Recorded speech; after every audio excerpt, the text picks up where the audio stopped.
चलें जी। अस्सलाम वालेकुम everyone, this is Mohammad Muzammil Munaf from the platform of IQ School of Finance, and I welcome all of you to this session where we are going to guide you regarding the induction session। और वो सारी हमारी जो discussion है induction के हवाले से हम उसके बारे में जो है वो बात करेंगे। हम अपने डिस्कशन को शुरू करते हैं उससे पहले थोड़ा सा जिन स्टूडेंट्स ने ज्वाइन किया हुआ है वो ज़रा अपने क्वेश्चंस या किस तरीके की एक्सपेक्टेशन है, कौन कौन से टॉपिक्स हैं जो कवर करना चाह रहे हैं, वो उन टॉपिक्स के बारे में थोड़ा सा बता दें। और थोड़ा सा इस चीज़ का आइडिया दे दें that what you are looking for, तो हम अपने डिस्कशन में इस सबको जो है वो लेकर चलेंगे। हमारे साथ जिन लोगों ने, अच्छा ठीक है, अब्दुल्ला ने कहा सर यूनिलेवर में इंडक्शन कैसे होगी, वेरी स्पेसिफिक। उमर ने कहा सर सी फैप सब्जेक्ट सिलेक्शन के बारे में बताएं, सब्जेक्ट्स कौन कौन से हमने पिक करने हैं। Subject selection, paper combinations, those left with one paper should do what, CV के बारे में गाइड कर दें। ठीक है सर। मुर्तजा आपने हमें ज्वाइन कर लिया। टुडे सेशन ऑल्सो कवर सी फैप, हाँ बिल्कुल सी फैप की भी हम बात करेंगे, इंडस्ट्री वर्सेस फर्म की भी बात करेंगे, इंटरव्यू क्वेश्चंस की भी बात करेंगे, चेंजेस इन स्कीम, ये बड़ा ज़बरदस्त टॉपिक है भाई। फर्म्स के टेस्ट की तैयारी कहाँ से करें, कैसे करें, क्यूसीआर नॉन क्यूसीआर, ठीक है, कैटेगरी ऑफ फर्म्स।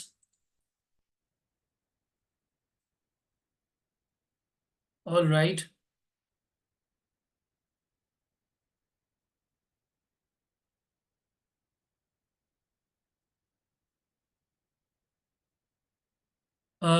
एसपीएम और एफएफआर की क्लासेस कब से स्टार्ट हैं, ठीक है, रेफरेंस गेम इन फर्म्स, या Allah, FTS dilemma for old qualified students, should we join any firm immediately or wait for better options, PwC test Lahore, articleship in financial institution.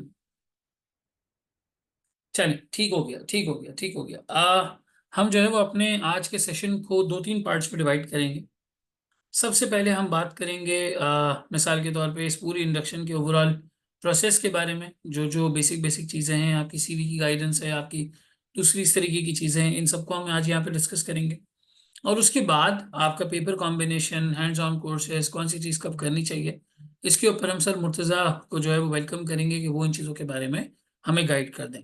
इसके अलावा बिग फोर की articles, industry में जाना ना जाना, किस तरीके से ये चीज़ आगे वर्कआउट करती है, फ़ायदा देती है नहीं देती, इसके बारे में हम सर इब्राहिम को भी ऑनलाइन लेंगे और उनसे भी इस बारे में जो है वो डिस्कशन करेंगे कि बिग फोर फर्म्स आर्टिकल्स को किस तरीके से देखती हैं, और अगर कहीं और आर्टिकल्स की होती हैं तो फिर वहाँ पे किस तरह से हम कोप अप कर सकते हैं और कैसे प्रोफेशनल्स के साथ जिन्होंने बिग फोर से आर्टिकल्स किए हैं उनके साथ जो है वो चल सकते हैं।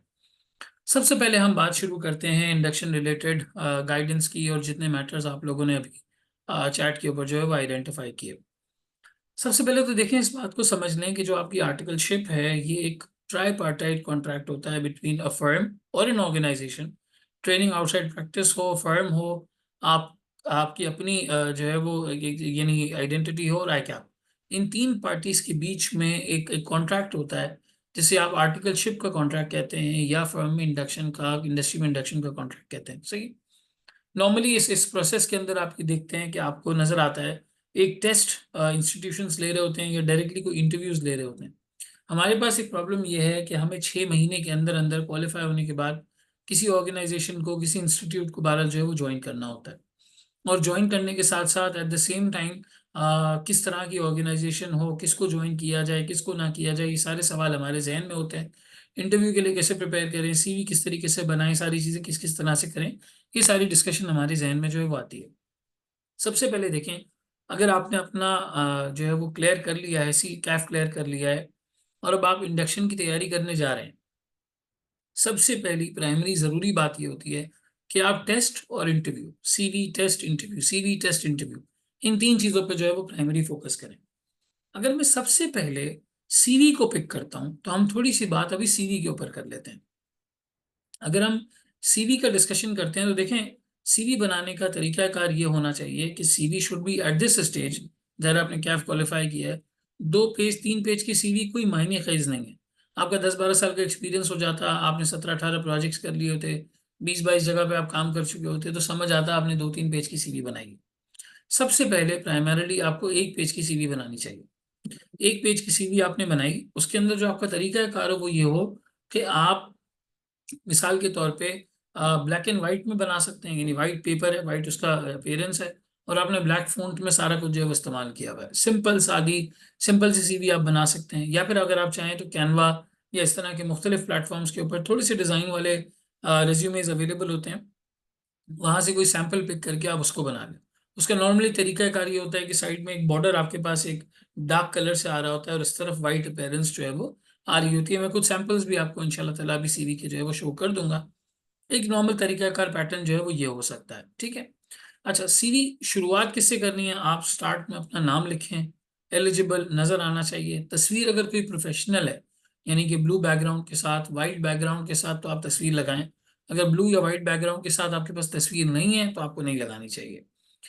शादियों में तस्वीर ली है, वलीमे में ली है, बैकग्राउंड में फूल नजर आ रहे हैं, बैकग्राउंड में जो है वो जो बुफे का टेबल है वो नजर आ रहा है, या आप कोई फैंसी सा बैकग्राउंड आपने रखा हुआ है पिक्चर के अंदर, ये रिकमेंडेड नहीं होता, प्रोफेशनल नहीं लगता, अच्छा नहीं लगता। आप तस्वीर लगाएं, बिल्कुल लगाएं, लेकिन प्रोफेशनल तस्वीर लगाएं। फिर कोशिश करें अगर तस्वीर लगा रहे हैं तो आपने मिसाल है सूट वगैरह उसमें पहना हुआ हो तो बहुत बेहतर है।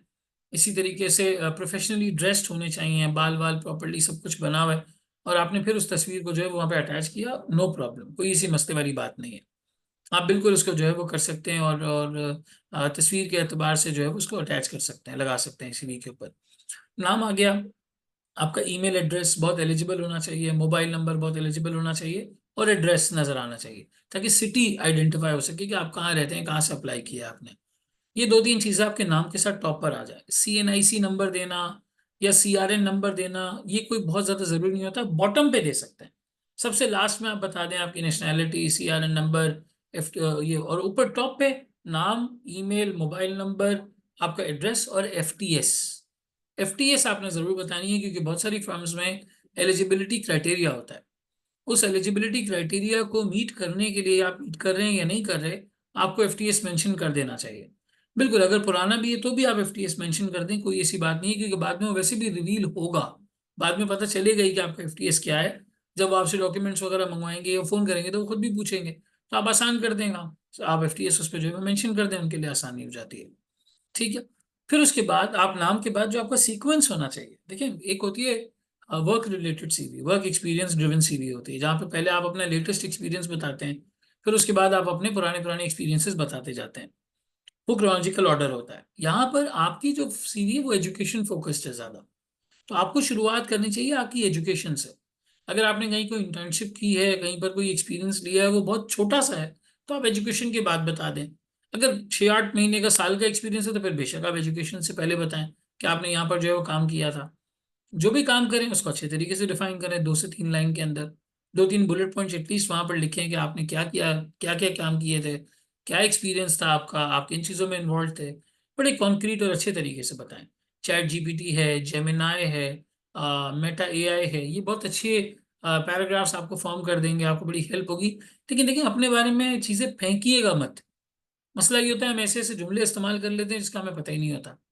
अब इंटरव्यूअर कोई वर्ड पढ़ेगा सीवी में से, तो आपको कहेगा कि जी बताएं इसका क्या मतलब है, ये इससे क्या आप जो है वो कहना चाह रहे हैं, तो फिर वहां पे जस्टिफाई करना, बताना थोड़ा सा मुश्किल हो जाता है, परेशानी वाली बात हो जाती है। तो कोशिश हमें यही करनी चाहिए कि हम रियलिस्टिक बात करें, जो हम कर रहे हैं एक्चुअली हम उसकी बात करें, और उसी हिसाब से जो है वो वहाँ पे चीज़ों को जो है वो मेंशन करें। अब मिसाल के तौर पे कोई लंबा चौड़ा एक्सपीरियंस नहीं है तो पहले एजुकेशन से स्टार्ट कर लो। एजुकेशन के अंदर जो लेटेस्ट एजुकेशन है, लेटेस्ट एजुकेशन वो सबसे पहले दिखानी है, सबसे पहले लेटेस्ट एजुकेशन दिखानी है। आपने कैफ क्वालिफाई किया है रिसेंटली, कैफ सबसे ऊपर है। फिर अगर आपने कोई यूनिवर्सिटी की डिग्री ली है या ले रहे हैं, वो उसके बाद आ जाए। फिर उसके बाद आपका इंटरमीडिएट या A लेवल्स का बैकग्राउंड आ जाए, फिर आपका ओ लेवल्स या मेट्रिक का जो बैकग्राउंड है वो आ जाए। ग्रेड्स अच्छे हैं तो मेंशन करो, अगर अच्छे नहीं है तो नहीं मेंशन करो। सिंपल, आप बोल देंगे मैंने इस ईयर में इसको क्लियर किया था, इस इंस्टीट्यूशन से क्लियर किया था। अच्छा, इंस्टीट्यूशन से मेरा तो स्कूल कॉलेज है, यूनिवर्सिटी है। RAET बताने की कोई बहुत ज़्यादा ज़रूरत नहीं है, मतलब ना भी बताएंगे तो चल जाएगा, क्योंकि वो ICAP ड्रिवन होता है। इंस्टीट्यूशन का नाम आप तब बताते हैं ताकि एग्जामिनेशन का सिस्टम पता चले कैसा है वहाँ का। हमारे एग्जाम्स ICAP लेता है तो आप ICAP का नाम मेंशन करें, दैट इज इनफ। कोई RAET बता भी देता है तो कोई बड़ा मसला नहीं है, कोई मसला नहीं है। अनलेस के जो आपकी CV देख रहा हो उसको खास तौर पे किसी चीज़ से मसला हो तो एक अलग बात है, लेकिन बहरहाल वैसे कोई मसला नहीं होता अगर आप RAET का नाम मेंशन भी करना चाहें तो। ग्रेड्स अच्छे हैं तो बताएं, वरना नहीं बताएं। कॉन्क्रीट क्लियर बात लिखें, बहुत ज्यादा एक्स्ट्रा डिटेल जानने की जरूरत नहीं है। मैं देखता हूँ लोगों को वो इस तरह डिटेल डालते हैं, फलाना पेपर इस टाइम में, फलाना इस टाइम में, फलाना इस टाइम में। भाई कैटेगराइजेशन करते हैं, पीआरसी इस वक्त निकाला था, ग्रुप ए इस वक्त, ग्रुप बी इस वक्त। हर हर पेपर आप लिखने जाएंगे तो वो इतना बड़ा 12-15 लाइन का एक टेबल बन जाएगा। इतनी लंबी नहीं करनी। बहुत वो आपको बताना है कि आपने फर्स्ट अटेम्प्ट में क्लियर किया है, आप ग्रुप ए ग्रुप बी के बारे में लिख दें, आप पीआरसी के बारे में लिख दें, सही है। और इस तरीके से जो है वो करना है, एक एक पेपर की पूरी पूरी डिटेल, इतना लंबा टेबल कर देना, ये बहरहाल इतना अप्रिशिएटेड नहीं होता। आप एजुकेशन के ऊपर आ गए, अब आप एजुकेशन यहाँ पे मुकम्मल कर रहे हैं, कोई एक्स्ट्रा करिकुलर आपने की है, कोई एक्स्ट्रा करिकुलर आपने की है, कोई एक्टिविटी की है, कोई प्रोजेक्ट मैनेज किया है, कोई इवेंट मैनेज किया है, कोई सोसाइटी में कोई ऐसी एक्टिविटी की है, कोई आप वॉलंटरी वर्क करते हैं, किसी इदारे का ऑर्गेनाइजेशन का आप हिस्सा हैं, उसका पार्ट है, वो आप यहाँ पे मेंशन करें। किसी भी इदारे का आप हिस्सा हैं, किसी भी इदारे के लिए आपने काम किया है, वो आप यहाँ मेंशन करें। बिल्कुल सही तरीके से बताएं, 1 से 2 लाइन में बताएं आपकी इसमें अचीवमेंट क्या रही, आपने क्या बेहतर किया, आपकी ज़ात से कैसे वहां पर फायदा हुआ, आपने क्या वैल्यू ऐड की। दिस डेमोन्स्ट्रेट्स कि आप सोचते अच्छा है, ये चीजें डेमोन्स्ट्रेट करती हैं। फिर आ जाएं आप अपनी एक्स्ट्रा करिकुलर के बाद स्किल्स के ऊपर। आपने कोई एमएस ऑफिस सीखा हुआ है, कोई और चीज आपने की हुई है, नहीं सीखा हुआ तो सीख लो, कर लो कोर्सेज ऐसे। छोटे छोटे डेटा एनालिटिक्स के, छोटे छोटे एमएस ऑफिस, एमएस एक्सेल के कोर्सेज होते हैं कोर्सेरा यूडेमी के ऊपर, उनको कर लो और वहां पे मेंशन करो कि आपने ये किया हुआ है। आपकी सीवी पे क्रेडेंशियल अच्छा हो जाएगा, बात अच्छी हो जाएगी, उसे आप मेंशन करिए उसके ऊपर कि यार मैंने ये वाली चीज की हुई है, ये किया हुआ, ये किया हुआ, ये किया हुआ, so on and so fourth. आपने उसको मेंशन किया। हाँ, वही चीज मेंशन करना जो की हुई है, क्योंकि भी सवाल हो सकते हैं आपसे इंटरव्यू के अंदर उसके ऊपर। क्या बताएं कि आपने ये कोर्स किया हुआ था तो इसमें आपने क्या सीखा, आपको क्या समझ आया, क्या चीज इसके अंदर आपके लिए जो है वो यूनिक थी, अलग थी, या इस तरह का कोई सवाल आ जाएगा तो फिर बहरहाल उसको टैकल करना, जवाब देना, ये चीजें हमारे लिए फिर थोड़ी सी जो है वो बहरहाल मुश्किल हो जाती हैं, मामला मुश्किल हो जाते हैं। तो वही मेंशन करना है जो आप प्रैक्टिकली करते हैं, या आपने कोई कोर्स किया हुआ है, एक्स्ट्रा करिकुलर किया हुआ है, किसी ने ट्यूशन पढ़ाया है, या मिसाल के तौर पे एसटीए काम किया है किसी टीचर के पास, तो वो उसको एज अ हॉबी या एज अ प्रोजेक्ट दिखाएं, वर्क एक्सपीरियंस ना दिखाएं। आपने फ्रीलांस किया, अपवर्क वगैरह पे काम किया, उसको एज अ हॉबी दिखाएं, उसको एज अ करिकुलर दिखाएं, एक्स्ट्रा करिकुलर। ये मत बताएं कि वो आपका वर्क एक्सपीरियंस है, वरना वो ऐसे सोचते हैं कि यार ये आर्टिकलशिप शुरू होने के बाद भी यही कर रहा होगा, हमें इससे काम चाहिए होगा, ये लगा हुआ होगा फाइवर अपवर्क के ऊपर, और वहीं पे जो है वो ध्यान दे रहा होगा, और सारा इसका ध्यान जो है वो वहां पे चला जाएगा। तो ये नहीं करना है। आपने ट्यूशनिंग की है, पढ़ाया है, या आप अभी पढ़ा रहे हैं, उसका एज वर्क एक्सपीरियंस ना बताएं। एक्स्ट्रा करिकुलर एक्टिविटीज में बताएं कि जी मैं स्टूडेंट्स को हेल्प करता हूँ प्रोजेक्ट करने में, इस तरह के। अब्दुल्ला कहते हैं सर कोर्सेरा पे कोर्सेज किए थे, अब भूल गए, फिर क्या करें। थोड़ा बहुत रिवाइज कर लें, देख लें वो कोर्स दोबारा वहाँ पे पढ़ा होगा, आपको कंटेंट याद आ जाएगा, आप मेंशन कर दें अपनी सीवी में। लेकिन अगर नहीं किया हुआ सब कुछ, तो 1-2 कोर्सेज कर लेने चाहिए, अच्छा लगता है। आज बड़ी हम डिजिटल दुनिया के अंदर बैठे हुए हैं, आपको बस कुछ ना कुछ होना चाहिए बताने के लिए कि मैंने ये किया हुआ, ये किया हुआ, ये किया हुआ। आपने एक्स्ट्रा करिकुलर डाल दिया, अब आप क्वालिटीज डाल सकते हैं। मिसाल के तौर पे आप एक अच्छे टीम प्लेयर हैं, आप काम हैं, पेशेंट हैं, आपकी कॉस्ट अकाउंटिंग अच्छी है, फाइनेंशियल रिपोर्टिंग अच्छी है, टैक्स की साइड पर आप अच्छे हैं, वहां पर आप अपनी स्ट्रेंथ्स, अपनी क्वालिटीज बता सकते हैं। अब नॉर्मली वो जो मैं आपको फॉर्मेट बता रहा था, इसमें इस तरह से एक डार्क कलर का बार आ रहा होता है साइड पर, लोग लोग नॉर्मली उस बार के अंदर ये चीजें जो है वो लिख रहे होते हैं और उसको देख रहे होते हैं। आ, सर एक इंस्टीट्यूट, अब ठीक है सर्टिफिकेट मिला हुआ है तो आप मेंशन करना चाहें तो कर सकते हैं, ज़ाहिर है आपने पैसे खर्च किए होंगे उसके लिए। बहरहाल, तो कहने का मकसद सर्टिफिकेशन है की भी है तो आप उस पर जो है उसको मेंशन करें, वहाँ पर बताएं और अपनी क्वालिटीज़ वगैरह इस तरीके की चीज़ें बताएं। सीवी में स्पेलिंग मिस्टेक्स होना, फॉर्मेटिंग का मसला होना, किसी किस्म की आप उसके अंदर जो है वो लूप होल्स छोड़ दें, ये बहुत बुरा इंप्रेशन देता है। मतलब एक शख्स अगर अपनी सीवी ही नहीं बना सकता तो वो काम क्या करेगा ऑर्गेनाइजेशन के अंदर, वो क्या काम करेगा। मतलब जिसको सीवी ही बनाने का ढंग नहीं है, वो उसके अंदर स्पेलिंग मिस्टेक्स कर रहा है, फॉर्मेटिंग की मिस्टेक्स कर रहा है, तो कोई बोलेंगे यार फिर ये काम करने आएगा तो ये तो बहुत ही सारी गलतियां करेगा। ये बहुत नेगेटिव इंप्रेशन पड़ता है आपके ऊपर, आपकी ज़ात के ऊपर। तो ये बहरहाल हमें यहाँ पे जो है वो नहीं करना चाहिए, हमें प्राइम फोकस अपना इस बात पर रखना चाहिए कि हम उसको सही तरीके से बनाएं, अच्छे से बनाएं, और अच्छे तरीके से जो है वो काम करें, सही है। देखिए अगर 1 मिनट, ऑल राइट, हाँ, तो ये बात हो गई, आपकी क्वालिटीज वगैरह की चीज़ें यहाँ पर आ गई, सर्टिफिकेशंस आ गई, आपका वर्क एक्सपीरियंस आपने कुछ किया हुआ है वो आ गया, आपकी क्वालिफिकेशन जो आपने हासिल की है वो आ गया, डिग्री वगैरह एडीसी बीकॉम किसी चीज़ में आप रजिस्टर्ड हैं आप उस सीवी के अंदर दिखाएं। स्पेलिंग मिस्टेक्स इन चीज़ों का खास तौर पर जो है वो ख्याल रखें। सीवी आपकी इस तरीके से बनी हुई होनी चाहिए। अच्छा, जब आप सीवी को किसी को शेयर करते हैं तो वर्ड फाइल ना शेयर करें, हमेशा पीडीएफ पीडीएफ शेयर करें। उसे पीडीएफ में कन्वर्ट करके शेयर करें। पीडीएफ में कन्वर्ट करके शेयर करने के साथ साथ जो पीडीएफ फाइल का नाम हो, वो नाम आप अपने नाम से रखें, ताकि कल को आपको रिक्रूटर अपने किसी फोल्डर में सर्च कर रहा है और वो सर्च बार में जाके आपका नाम लिखे, तो आपकी सीवी अपीयर होनी चाहिए। और नाम लिखने के साथ भी इस तरह से नहीं, मतलब जैसे मेरा नाम मुजम्मिल मुनाफ है तो मैं अपनी सीवी का नाम मुजम्मिल मुनाफ रिज्यूमे रख सकता हूँ, लेकिन आगे final version 1 version 2 updated updated final updated final version 1 इस तरह से नहीं करना है। ये जो एक्स्ट्रा वर्जन है इसको सीवी के नाम से हटा दें। सीवी का नाम मुजम्मिल मुनाफ डैश रिज्यूमे। मलिक, तुमने शायद देर से ज्वाइन किया है, मैंने अभी बताया, पिक्चर अगर अच्छे बैकग्राउंड वाली प्रोफेशनल तस्वीर है तो बिल्कुल लगाओ। प्रॉपर सूटेड टाई वाई आपने उसमें पहनी हुई है, बिल्कुल आप लगाएं। लेकिन अगर किसी वलीमे में आपने वो तस्वीर ली है, पीछे बैकग्राउंड में कोई बच्चा स्टेज के ऊपर खड़ा हुआ नजर आ रहा है, उसमें पीछे फूल नजर आ रहे हैं, पीछे डेकोरेट हुई हुई दीवारें नजर आ रही हैं, तो वो पिक्चर सीवी के लिए सही नहीं है। या आप बिल्कुल ऐसे टेढ़े होकर देख रहे हैं और आपने वो तस्वीर लगा दी, ऐसा नहीं। हमें तलाश गुमशुदा की तस्वीर नहीं लगानी है, हमने प्रोफेशनल सीवी पे पिक्चर लगानी है जो हमें थोड़ा सा अच्छा आउटलुक दे, हमारी ब्रांड वैल्यू अच्छे से कम्युनिकेट कर सके। सही है? ये हो गई हमारी सीवी वाली बात। फिर इसमें आपका सीआरएन वगैरह अगर आप मेंशन करना चाहते हैं, कोई रेफरेंसेस आप मेंशन करना चाहते हैं, रेफरेंसेस वैसे ज़रूरी नहीं है, ना करें तो भी बेहतर है। अगर आप रेफरेंसेस वगैरह मेंशन करना चाहते हैं, सीआरएन है, नेशनैलिटी है, विल बी अवेलेबल इमीडिएटली, इस तरीके की कोई बात आप लिखना चाहते हैं, अवेलेबिलिटी वगैरह, तो वो आप बॉटम में लिख सकते हैं। ठीक है ना? जो लोग अभी कहीं पर आर्टिकलशिप कर रहे हैं, जॉब कर रहे हैं और वो अप्लाई कर रहे हैं, तो वो ज़रूर लिखिए कि उनकी अवेलेबिलिटी कितने दिन में, इससे फर्म्स को पर्सपेक्टिव मिलता है कि आप कितने दिन में जो है वो काम करने के लिए हमारे पास अवेलेबल होंगे। ठीक है? ये हो गई तुम्हारी सीवी बनाने की बात। अब सीवी बनाने के बाद हम आते हैं कि सर ये सीवी ड्रॉप कहाँ कहाँ करनी है। आर्टिकलशिप इंडस्ट्री में करें, फर्म में करें, ट्रेनिंग आउटसाइड प्रैक्टिस करें, किस तरह करें? जहां जहां आपको मौका मिलता है, एक ग्राउंड प्रिंसिपल समझ लो, बेसिक प्रिंसिपल समझ लो, जहां जहां मौका मिलता है वहां वहां तुमने सीवी दे देनी है अपनी। तुम्हारा कोई काम नहीं होना चाहिए अलावा इसके कि तुमने ऑर्गेनाइजेशंस की लिस्ट निकाली, उनके एड्रेसेस निकाले, उनके ईमेल एड्रेसेस निकाले, मोबाइल नंबर निकाले, तुमने उन्हें ईमेल भी किया, फिजिकली जाके ड्रॉप भी की। ईमेल भी करनी है, फिजिकली जाके ड्रॉप भी करनी है। कहीं पर फिजिकली ड्रॉप करके आओ तो घर आके ईमेल कर दो कि जी मैं अभी आया था, आपको विजिट किया था। मेक श्योर जहां आप जाएं, जिनसे मिले, उनका आप ईमेल ले लें। घर आके उन्हें ईमेल करें कि जी थैंक यू सो मच, आपने टाइम दिया, आपने मेरी फिजिकल सीवी कलेक्ट की, ये उसका ऑनलाइन वर्जन है, आप ये भी ले सकती हैं।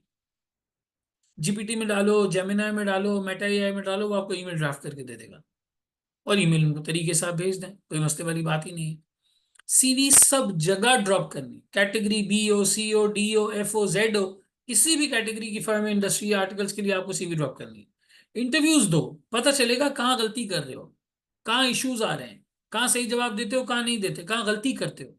जब आप जाके इंटरव्यूज देंगे हर जगह पे, तो आपको पता चलेगा ना कंपनीज कैसी हैं, ऑर्गेनाइजेशंस कैसी हैं, लोग कैसे हैं, किस तरीके से वो जो है वो आपको ट्रीट कर रहे हैं, आपको लेकर चल रहे हैं, everything so on and so fourth. जितनी चीजें हो सकती हैं, जितनी ऑर्गेनाइजेशन हो सकती हैं, सब जगह जाके अप्लाई करना है। सर फिर आर्टिकलशिप कहाँ से करनी है? देखो, 6 महीने वाला जो रिस्ट्रिक्शन क्राइटेरिया है ना, दैट इज लीथल।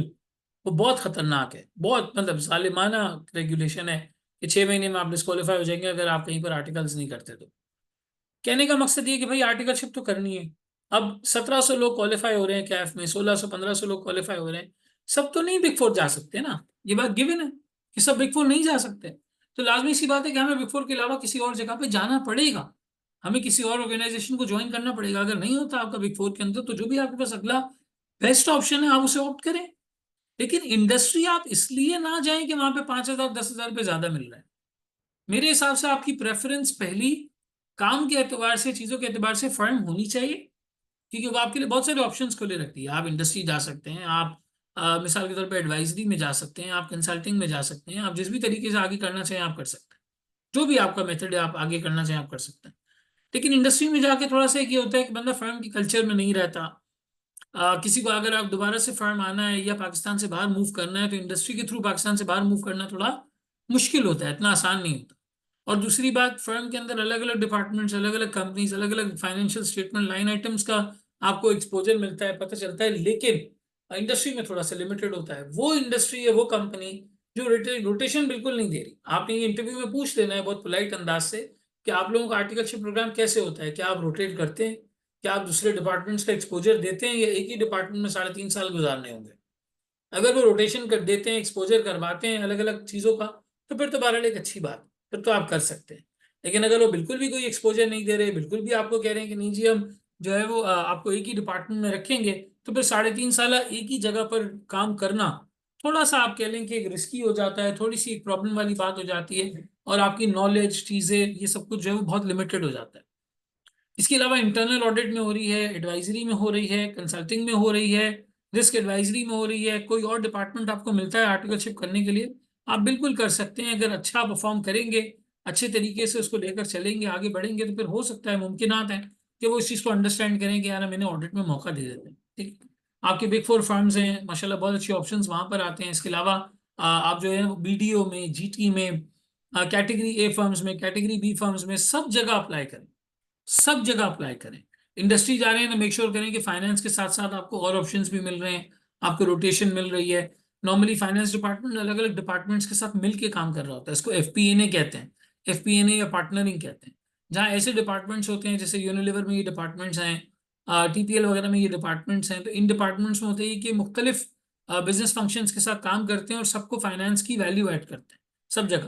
तो अगर मल्टीपल डिपार्टमेंट्स का आपको एक्सपोजर मिलता है तो वो बहुत ही ज्यादा आपके लिए जो है वो एक फायदेमंद बात हो जाती है, और एक फ्रूटफुल सिचुएशन हो जाती है। तो आपने उसको जरूर जो है वो मॉनिटर करना है, देखना है, और ये देखना है कि रोटेशन वगैरह ये सारी चीज़ें आपको मिल रही हैं। अगर ये रोटेशन वगैरह ये सारी चीज़ें मिल रही हैं तो आपके लिए बहुत आसानी हो जाएगी, बड़ा क्लियर हो जाएगा, और आप इजीली इस पूरी चीज़ को जो है वो वहाँ पर काम कर सकेंगे। सर स्टार्ट में अच्छी फर्म्स का इंटरव्यू हुआ जिसमें मुझे लग रहा है मिस्टेक्स की हैं, अब डर लग रहा है रिजेक्ट कर देंगे, और फिर बीएससी कैटेगरी फर्म्स में आर्टिकल सूटेबल है। देखो आर्टिकलशिप करनी तो है ना, मतलब आप नहीं करेंगे तो कैसे काम चलेगा। अब आपको जहां पे भी नेक्स्ट बेस्ट ऑप्शन मिल रहा है, लेकिन जब आप इंटरव्यू देने जाएं, थोड़ा सा इंटरव्यू के ऊपर भी बात करते हैं। जब आप इंटरव्यू देने जाएं तो आप असेस करें वो जगह कैसी है, किस जगह पर है, क्या लोकेशन है, कैसे वो बंदा आपसे बात कर रहा है, उस पार्टनर का विजन क्या है, वो कहाँ कंपनी को पहुंचाना चाहता है, उसके क्लाइंट्स कैसे हैं। अगर बहुत ही ज्यादा छोटी फर्म है तो आप कंफर्टेबली ये सारी बातें ओनर से पूछ सकते हैं कि भाई आपकी क्या एस्पिरेशन है, आपने अभी शुरू किया है, आपको कितना वक्त हुआ है, आपके किस तरह के क्लाइंट्स हैं। थोड़ी बड़ी फर्म है तो इधर उधर से क्लाइंट मालूम करने की कोशिश करें, यहाँ वहां से आपको पता चल जाए, तो वो ज़्यादा जो है वो अपेरेंटली बेहतर होता है, ये सिचुएशन जो है वो अच्छी होती है। तो टेक्निकली स्पीकिंग आपने इस तरीके के जो है वो इंटरव्यू के अंदर ओनर को, कंपनी को, क्लाइंट्स को, लोगों को असेस किया, और अगर आपको वो अच्छी लगी जगह तो आपने वहां पर जो है वो काम कर लिया। लारेब कहती सर इज रोटेशन, एक मिनट दीजिएगा sir, is rotation possible if one is not able to get into big three. देखो अगर बिग थ्री में नहीं हो, कहीं और हो, तो फिर कोई भी एनओसी तो एक्सेप्ट नहीं करेगा कि आपने एक जगह 1 साल काम किया, फिर आप 1 साल छोड़ के कहीं और चले गए, वहां पे फिर आप जीरो से शुरू कर रहे होंगे। तो बहरहाल जीरो से शुरू करने से बेहतर है कि आप जो है वो एक जगह पर अगर चले गए तो ठीक है आप आर्टिकल्स कर लें। देखिए आर्टिकलशिप के टाइम पर ना बहुत कंपटीशन होता है, बहुत कंपटीशन होता है आर्टिकलशिप के टाइम पे। लेकिन जब आर्टिकलशिप खत्म होती है तो बिग फोर के पास बंदा नहीं होता, सब छोड़ छोड़ के पाकिस्तान से चले जाते हैं, या इंडस्ट्री चले जाते हैं, कहीं और चले जाते हैं। अब आर्टिकलशिप स्टार्ट होने के टाइम पे बहुत सीरीज हैं बिग फोर के पास, आर्टिकलशिप एंड होने के टाइम पे इतनी नहीं है। तो वहां पे जब वैकेंसीज निकलती हैं, पोजीशंस निकलती हैं, आप वहां अप्लाई करें। 1 साल आपने काम करना है, 1.5 साल काम करना है, आपके ऊपर स्टैंप लग जाएगा बिग फोर का, फिर आपको जहां मूव करना है आप मूव कर लें। सर मैं एक जगह इंटर्नशिप कर रहा हूँ, इंटरव्यू में यही सवाल होता है, यहाँ पे आर्टिकल्स क्यों नहीं करना चाह रहे, इसका क्या जवाब दूँ। यानी जहाँ आप इंटर्नशिप कर रहे हैं वहां पर क्यों नहीं करना चाह रहे। आप बोले यार इससे बेहतर अपॉर्चुनिटी ढूंढ रहा हूँ मैं, इससे बेहतर जगह ढूंढ रहा हूँ। अली सैयद कहते हैं sir big four tax director से मेरी बात हो रही थी फैमिली गैदरिंग में, ही सेड कि आपको फोकस करना चाहिए कि आर्टिकल करो, ये नहीं पूछना चाहिए कि किस डिपार्टमेंट में। हाँ ये बात सही है बिल्कुल। अब इतनी इतनी क्वांटिटी बढ़ चुकी है, इतनी सप्लाई बढ़ चुकी है कि अब आपको ये नहीं फोकस करना कि आपको कहाँ पर जो है वो किस तरीके से, बस आपको जगह मिल रही है अच्छी, अपॉर्चुनिटी, ऑर्गेनाइजेशन अच्छी है, वो कर लें। लेकिन देखिए एक बात, ये इंडस्ट्री में मसला होता है। अब आप इंडस्ट्री में आर्टिकल्स करने गए, उन्होंने आपको 3.5 साल तक सिर्फ जो है वो कॉस्टिंग के फंक्शन में रख दिया। आपको ना ट्रेजरी पता है, ना ये पता है कि जी बैंक्स किस तरीके से काम कर रहे होते हैं, मतलब कंपनी बैंक के साथ किस तरह काम कर रही होती है, सप्लाई चेन के अंदर जो है फलाना क्या चल रहा होता है, प्रोक्योरमेंट के साथ क्या लिंक होता है, मार्केटिंग सेल्स के साथ क्या लिंक होता है, रिपोर्टिंग क्या कर रहा होता है, कंसोलिडेशन कैसे हो रही होती है। आपको कुछ भी नहीं पता। आपको एक डिपार्टमेंट डाला है, आप वही डिपार्टमेंट के अंदर सारा काम जो है वो करते चले जा रहे हैं। तो इसको मैं मना कर लूँ। फाइनेंस डिपार्टमेंट हो तो फाइनेंस के मल्टीपल फंक्शंस हो ना, थोड़ा काम आप टैक्स वालों के साथ करें, थोड़ा आप जो है वो मिसाल कंसोलिडेशन वालों के साथ करें, थोड़ा आप रिपोर्टिंग में काम करें, थोड़ा आप बजटिंग में करें, थोड़ा मैनेजमेंट अकाउंटिंग में करें, थोड़ा आप पार्टनरिंग FP&A प्लानिंग इधर काम करें, तो आपका एक मल्टी होराइजन एक्सपोजर होता है और आपको अलग अलग जो है वो डिमेंशंस का पता होता है ऑर्गेनाइजेशन के बारे में। लेकिन अगर आर्टिकलशिप इंडस्ट्री में फर्म में हो रही है आपकी, तो फिर बहरहाल आप जो है वो ज्वाइन कर सकते हैं। हन्नान कहते हैं sir, should I leave my city for category A firms और only it is worthy in case of Big 3 4?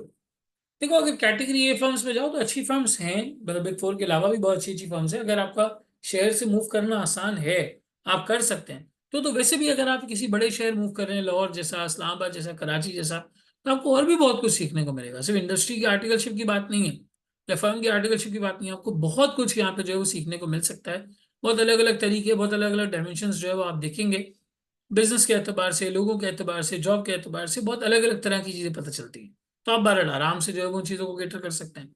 Interview की अगर हम बात करें तो भाई, इंटरव्यू के लिए बहुत अच्छी डिसेंट सी ड्रेसिंग, बहुत ज्यादा शोक कलर या ऐसे जो आंखों को चुभते हो, परेशान करते हो, ऐसे कलर्स बहरहाल नहीं पहनने चाहिए। लड़कों के लिए grey, navy blue, black, brown, इस तरह के स्टैंडर्ड कलर्स हैं, इसका आप सूट पहने। शर्ट वाइट हमेशा आइडियल होती है सूट के नीचे, बहुत आइडियल होती है। ड्रेसिंग आपकी प्रॉपर हो, बहुत ज्यादा शोक या इस तरह के कलर्स ना हो कि दूर से आप नजर आ रहे हो कि जी मैं चलता हुआ आ रहा हूँ, इस तरह से नहीं। थोड़ा सा अपने वेल ड्रेस्ड होके, खवातीन है अगर तो आप नकाब करती हैं, कोई मसला नहीं है, आप नकाब करें, इंटरव्यू में वैसे ही जाएं। आप प्रोफेशनली ड्रेस्ड अप हो, आपका ड्रेसअप ड्रेसअप ऐसा होना चाहिए कि वो प्रोफेशनल नजर आना चाहिए, बहुत ज़्यादा कैजुअल या घर जैसा ना लगे, प्रोफेशनली ड्रेस्ड हो।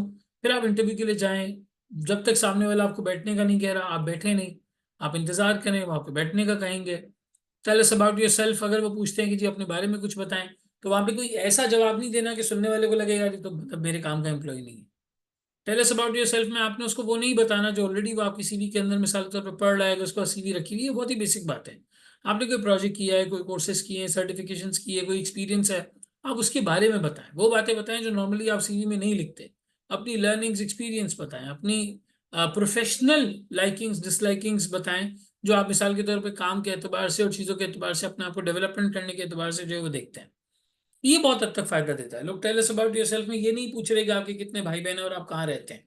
आपने अपना बताया, अपनी सिटी का बताया, कहाँ से आप आए, और फिर उसके बाद आपने अपनी प्रोफेशनल बातें बताई जो आपने अपनी जिंदगी में हासिल की हैं और करते चले गए।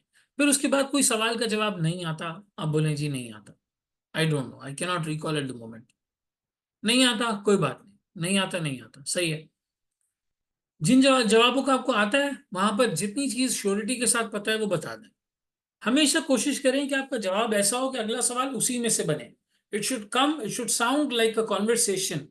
वो एक कॉन्वर्सेशन लगनी चाहिए, एक कन्फ्रंट्रेशन नहीं लगनी चाहिए कि मुस्तकिल सामने वाला सवाल पूछ रहा है और मैं शॉर्ट शॉर्ट शॉर्ट शॉर्ट उसका ऐसा जवाब दे रहा हूँ कि बस एक एक एक सवाल जवाब की कार्रवाई चल रही है और कुछ नहीं चल रहा।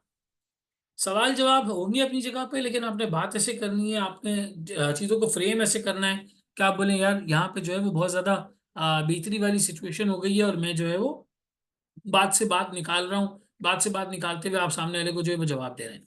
Stay confident. उर्दू में सवाल किया जा रहा है, आप उर्दू में जवाब दे सकते हैं। इंग्लिश में सवाल किया जा रहा है, आप इंग्लिश में जवाब दें। बहुत ही ज्यादा आपकी टूटी फूटी अंग्रेजी है कि गलत इंप्रेशन ही गलत जाएगा, तो फिर आप बेशक उर्दू में जवाब दे दें, लेकिन ये अच्छा नहीं समझा जाता, ये रिकमेंडेड नहीं होता। सामने वाला उर्दू में जवाब दे रहा है, आप उर्दू में सवाल कर रहे हैं, उर्दू में जवाब दें, इंग्लिश में कर रहे हैं, इंग्लिश में जवाब दें। कोई चीज़ अगर आपको नहीं आती, मिसाल के तौर पे समझ में नहीं आ रही है कुछ, तो आप उससे कह लें कि मैंने अभी, मुझे अभी रिकॉल नहीं हो रहा, मैं घर जाके इसको ज़रूर देखूंगा, तरीके से देखूंगा, और आपको फिर इस पे जो है वो बहुत ज़्यादा कोई इतना मुश्किल या परेशानी फेस नहीं करनी पड़ेगी। फोकस आपका सारा जो है वो इस तरीके से होना चाहिए कि आप सही चीज़ों में सही तरीके से जवाब देते हुए आगे बढ़ रहे हैं, किसी बात पे आर्ग्यूमेंट में ना पड़े, बहस में ना पड़े। एक इंटरव्यू के अंदर एक बंदा इस बात पे रिजेक्ट हुआ था कि उसने इंटरव्यूअर को बोला था कि ये सवाल आपने सही नहीं किया, ये ऐसे नहीं, ऐसे ऐसे होना चाहिए, ये इस तरह नहीं, इस तरह होना चाहिए। तो बहरहाल ऐसी कन्फ्रंटेशन में डालना है इंटरव्यूअर को, सामने से इस तरीके से जवाब देना, ये बहरहाल थोड़ा सा मुश्किल है। Tarib, I have more experience in fiction writing than anything won't be irrelevant if I include it in my introduction. आप इसको इस तरीके से कह सकते हैं कि आपका कंटेंट राइटिंग पे बहुत फोकस है, आप अच्छा कंटेंट लिखते हैं। वो जब पूछेंगे क्या लिखते हैं, तो फिर आप उन्हें बताएं कि यार मैं इस तरीके की कोई चीज़ जो है वो लिखने की कोशिश करता हूँ। ठीक है, थोड़ा सा पर्सनल साइड पे, लेकिन उसको आप ऐसे पोजीशन करें that you're a good writer, आपकी कम्युनिकेशन अच्छी है। उसे फिक्शन पे फोकस ना करवाएं, उसे राइटिंग पे फोकस करवाएं। उसे इस बात पे फोकस करवाएं कि आप लिखते अच्छा हैं, आपकी कम्युनिकेशन अच्छी है, आपको सोचना आता है, आपको चीज़ों को इवेल्युएट करना आता है। ये सब वो क्वालिटीज़ है जो ऑफिस में चाहिए। अब आप बोलेंगे कि मैं राजा रानी के नाम बहुत अच्छे रख लेता हूँ, तो बोलेंगे ये मेरे किसी काम का नहीं है। इट्स ऑल अबाउट पोजिशनिंग, कि आप अपनी उस हैबिट को, उस तरीके को, उस बात को पोजिशन किस तरीके से कर रहे हैं, उसकी पोजिशनिंग, वहां फोकस आप किस बात के ऊपर जो है वो करवाने की कोशिश कर रहे हैं। ठीक है। Small QCR firm in Lahore और I should move to other big, इसका शायद मैं जवाब दे चुका हूँ। भाई अगर देखिए मूव कर सकते हैं तो बहुत अच्छी बात है, मूव कर सकते हैं तो बहुत अच्छी बात है, अपॉर्चुनिटी देखिए, ट्राई करें अपने लिए। नहीं कर सकते तो फिर आप वहां से कर लें। बिल्कुल आप शिफ्ट हो सकते हैं तो बिल्कुल होना चाहिए, एक्सपोजर ही अलग है यहाँ का बिल्कुल। If I've received an offer letter from an advisory from an industry in category B firm, what should we prefer? Category B firm। Depend करता है आपके आगे मोटिव क्या, ऑब्जेक्टिव्स क्या है। अगर आप फॉरेन पाकिस्तान से बाहर जाना चाहते हैं, आप कैटेगरी बी फर्म्स में आर्टिकल्स करें, 1 साल की इंप्लॉयमेंट करें बिग फोर में, और एम्प्लॉयमेंट की बेसिस पर आप बाहर निकल जाएं। सर मैं इंट्रोवर्ट हूं तो मुझे कम्युनिकेशन स्किल्स के लिए क्या करना चाहिए? आप इस तरीके के इंटरव्यूज, इस तरीके के इंटरेस्टिंग पॉडकास्ट जिसमें लोग इस तरह की बातें करते हैं, उसको देखें वो किस तरीके से सवालात का जवाब दे रहे हैं। इंटरव्यू प्रेपरेशन के ऊपर बहुत सारा यूजफुल कंटेंट है, बहुत सारी यूजफुल वीडियोस हैं, उनको रेफर करने की कोशिश करें। मैं कोशिश करूंगा कि हम आईक्यू में मॉक इंटरव्यूज भी करवाएं, यहाँ पे बुलाएं लोगों को और मैं खुद उनका इंटरव्यू कंडक्ट करूँ, हम उसे रिकॉर्ड करें और रिकॉर्ड करके जो है वो अपलोड करें इंटरनेट के ऊपर, सोशल मीडिया के ऊपर, ताकि लोग देख सकेंगे इंटरव्यू के अंदर किस तरीके से आपने जो है वो बिहेव करना है। I try, I can not promise at the moment but I can try, I can try. ठीक है। बाकी आर्टिकलशिप के लिए यार जगह कौन सी चूज करनी है, अब आज ये कोई मतलब पिक एंड चूज नहीं है। मेरे टाइम पे मुझे याद है लोगों का चारों फर्म्स में हो जाता था और वो चूज करते थे उनको कहाँ जाना है। आपकी सिचुएशन वो नहीं है तो आपको थोड़ा सा इसको देखना पड़ेगा। मास कहते हैं, नहीं अहमद कहते हैं industry for example in banking will it help abroad in banking there. देखो, एक जो बात है कि फाइनेंशियल इंस्टीट्यूशन में हम ऑडिट करें ना करें, ऑडिट में तो कोई मसला नहीं, लेकिन इंडस्ट्री आर्टिकल्स के तौर पे जब आप बैंकिंग वगैरह ज्वाइन करते हैं तो आप बैंक के एम्प्लॉय की तरह वहां पर जो है वो काम कर रहे हैं। तो वो थोड़ा सा आपको, जो भी आप इस्लामिक स्कॉलर को फॉलो करते हैं, स्कूल ऑफ थॉट है आपका, आप वहां पर इसका फतवा लें और फतवा लेके फिर जो है वो काम करें। ऑडिट करने में कोई मसला नहीं, ऑडिट में एक चीज़ हो चुकी होती है, रिकॉर्ड रिकॉर्ड सब उसका हो चुका होता है, आप एंड में जा रहे होते हैं उसको देखने के लिए, दोबारा देखने के लिए। इसको कहते हैं नजर सानी, कि आप दूसरी बार देख रहे हैं उसको, वो सब हो चुका है एक बार। ऑडिट में बहरहाल कोई मसला नहीं है। पाकिस्तान से बाहर जाने के लिए भाई सबसे अच्छा रूट ये होता है, जिस भी फर्म में आर्टिकल मिल रही है कर लो, जहां पे भी आर्टिकलशिप का मौका मिल रहा है कर लो। आर्टिकलशिप कर ली, अब उसके बाद आप 1 आध साल किसी बड़ी फर्म में लगा लें, आपका स्टैंप, आपका थप्पा, आपका लास्ट जो जॉब है वो चेंज हो जाएगी और फिर उसके थ्रू आप पाकिस्तान से बाहर निकल जाए। अलीना कहती है sir how should be position the skill of leadership in interview. अभी तक आपने कोई लीडरशिप पोजीशन हासिल ही नहीं की है। आप में से कोई अगर ऐसा है जो अपने घर में बड़े भाई बहनों में सबसे बड़ा है, और अगर उसने घर में कोई ऐसा डिसीजन लिया है, कोई ऐसा काम किया है जिससे घर के माहौल में बहुत चेंज आया है, या कोई जबरदस्त प्रेसिडेंट है, वो जरूर बताएं। आपने अपने भाई बहनों को किसी काम में हेल्प किया है, कोई आपने उनके, क्योंकि आप उसको ये मैसेज दें कि मैं अगर आपकी कंपनी में आया तो मैं ऐसे ही टीम के साथ, लोगों के साथ मिलकर काम करूँ, जिस तरह मैं अपने भाई बहनों को गाइड कर रहा हूं मैं अपने जूनियर्स को गाइड करूंगा। पोजिशनिंग सारी काम से रिलेटेड होनी चाहिए। सामने वाले को ये एहसास दिलाएं कि आपके अंदर वो एट्रीब्यूट्स हैं, वो क्वालिटीज हैं कि अगर वो आपको ले ले तो उसका फायदा होगा। ये एहसास दिलाना जरूरी है, ये समझाना जरूरी है। रादर दिन कि आप उसको ये फील करवाएं कि आप कहानियां सुना रहे हैं अपने घर की। उसको कनेक्ट करें हमेशा अपनी रियल लाइफ एप्लीकेशन के साथ, कि मैं अगर आ जाता हूँ आपकी कंपनी में तो मैं कैसा काम करूंगा। अगर आप टीए थे इंस्टीट्यूट में तो आप इसको एकेडमिक असाइनमेंट के तौर पे दिखाएं, एकेडमिक एक्स्ट्रा करिकुलर के तौर पे दिखाएं। हाँ सही कह रहे हो मलिक, बिल्कुल बैंकिंग के बारे में। तो बहरहाल अगर इंडस्ट्री में मौका मिलता है इंडस्ट्री ज्वाइन करें, आर्टिकलशिप फर्म में मिलता है, जिसको जितनी अच्छी जगह पे मौका मिलता है वो ज्वाइन करें। फर्म के अपने बेनिफिट्स हैं, रास्ते बहुत सारे खुले रहते हैं, हर जगह आप जा सकते हैं। आगे जाके पाकिस्तान से बाहर मूव करना भी इजी होता है, दूसरी फर्म में स्विच करना भी इजी होता है। इंडस्ट्री में थोड़ा मुश्किल होता है। मैंने रिसेंटली मुनीसा भट्ट के साथ एक पॉडकास्ट की थी, आप आईक्यू के यूट्यूब चैनल पे जाके उसको देख सकते हैं। उसमें उन्होंने बहुत क्लियरली, और by the way Munisa Bhatt KPMG की पार्टनर है, ऑडिट पार्टनर है, बहुत ही रेनाउंड पर्सनैलिटी है, यूनिलीवर की साइनिंग पार्टनर है वो, यूनिलीवर की ऑडिट रिपोर्ट पे वो साइन करती है। मैं उनके अल्फाज बता रहा हूँ, शी सेड अगर किसी ने इंडस्ट्री से भी आर्टिकल्स किए हैं और अगर उस बंदे का दिमाग चलता है, वो काम करना जानता है, वो अच्छे तरीके से काम समझ सकता है, तो उसे ऑडिट सीखने में 1 साल लगेगा मुश्किल से, 1 साल से ज्यादा नहीं लगेगा। उसके बाद हम सारा काम उससे करवा लेंगे, उसको परेशानी की जरूरत नहीं। अच्छी जगह से काम कर ले, अच्छा एक्सपीरियंस हासिल कर ले, हम उसे रख लेंगे। इंडस्ट्री से आर्टिकलशिप के बाद आप बिग फोर में स्विच कर सकते हैं, मैं मुनीजा भट्ट की स्टेटमेंट आपको बता रहा हूँ। हाँ, लेकिन अगर आपका खुद का एक्यूमेन इतना नहीं है, आप दिमाग नहीं चलाते, आप चीज़ों में अच्छा परफॉर्म नहीं करते, आपकी नॉलेज बेस इतनी नहीं है, आपने अपने आप को अपडेटेड नहीं रखा हुआ, तो फिर बहरहाल थोड़ा वहां पे जो है वो प्रॉब्लम होता है, इशू होता है। सीवी हर जगह ड्रॉप करनी है, अप्लाई हर जगह करना है, इंटरव्यू सब जगह देना है। जहां जहां हो जाता है उसमें जो सबसे अच्छी ऑर्गेनाइजेशन है उसको पिक कर लेना है, ताकि आप ये डिस्क्वालिफिकेशन वाले क्राइटेरिया के अंदर जो है वो ना फॉल करें। इस पर एक बहुत डिटेल पॉडकास्ट भी है जो मैंने और मुर्तजा ने इसके ऊपर जो है वो की थी, इंडस्ट्री वर्सेस फर्म की आर्टिकल्स, कहाँ जाना है कहाँ नहीं जाना है। आप उसको भी डिटेल में देख सकते हैं, वो भी IQ की यूट्यूब चैनल के ऊपर जो है वो अवेलेबल है। मुझे जरा 1 मिनट दें, मैं आपको बता भी देता हूँ, ताकि आपके लिए जो है वो आसानी हो जाए, कोई डिटेल में जाके देखना चाहता है तो वो उसको देख भी सकता है। Just give me a minute.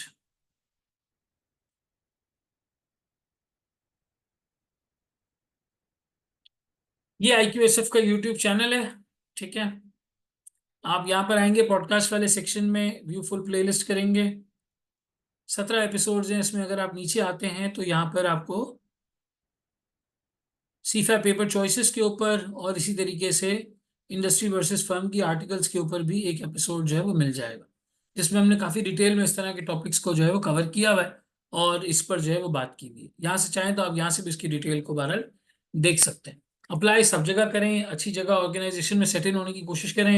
Interview के अंदर बहस, आर्ग्यूमेंट, मुबाहिसा, इस पे जाने की जरूरत नहीं। अच्छा, 2 वेबसाइट्स हैं जो आपको टेस्ट प्रिपरेशन में बहुत हेल्प करेंगी। एक है इंटरव्यू मोचा और एक है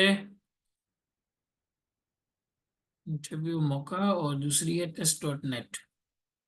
इसकी चाहे सब्सक्रिप्शन ले लें, चाहे इसके जो फ्री टेस्ट हैं वो देख लें, मैंने चैट पे दोनों लिख दिया है, दोनों को आप देख सकते हैं। इन वेबसाइट्स के ऊपर मॉडल टेस्ट रखे हुए होते हैं, इस तरह की जो है वो टेस्ट प्रिपरेशन के सैंपल्स रखे हुए होते हैं। आप वहाँ पे जाके analytical reasoning, logical testing, vocabulary, mathematics, इन चीज़ों के टेस्ट अटेम्प्ट कर सकते हैं, और यहाँ से आपकी टेस्ट की तैयारी भी हो सकती है। Sir, tips for managing studies with articleship to get done with CFAP in first attempt, इस पर हम बिल्कुल बात करेंगे, बिल्कुल हम इस पर बात करेंगे, बिल्कुल बात करेंगे। अब मैं सर इब्राहिम को ही वेलकम करने लगा हूँ, अगर आप मुझे 1 मिनट दें तो मैं उनको ऑनलाइन ले लेता हूँ। Just give me a minute. जब तक सर इब्राहिम ज्वाइन करते हैं, आप इन 2 चीज़ों के ऊपर थोड़ा सा ब्रीफ करें। मीनवाइल सर इब्राहिम ज्वाइन करते हैं तो हम उनके साथ फिर इसके ऊपर भी जो है वो बात कर लेंगे। ठीक है, मैं आपको को होस्ट बना रहा हूँ।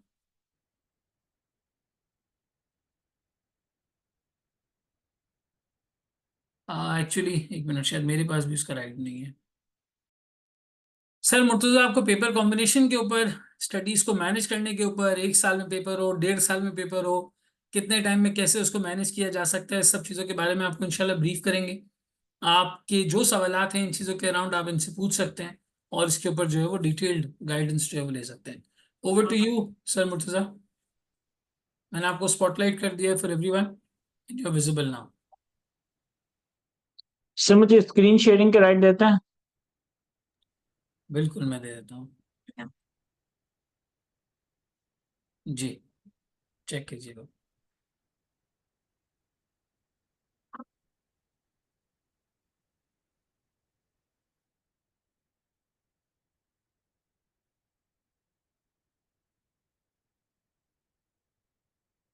अस्सलाम वालेकुम।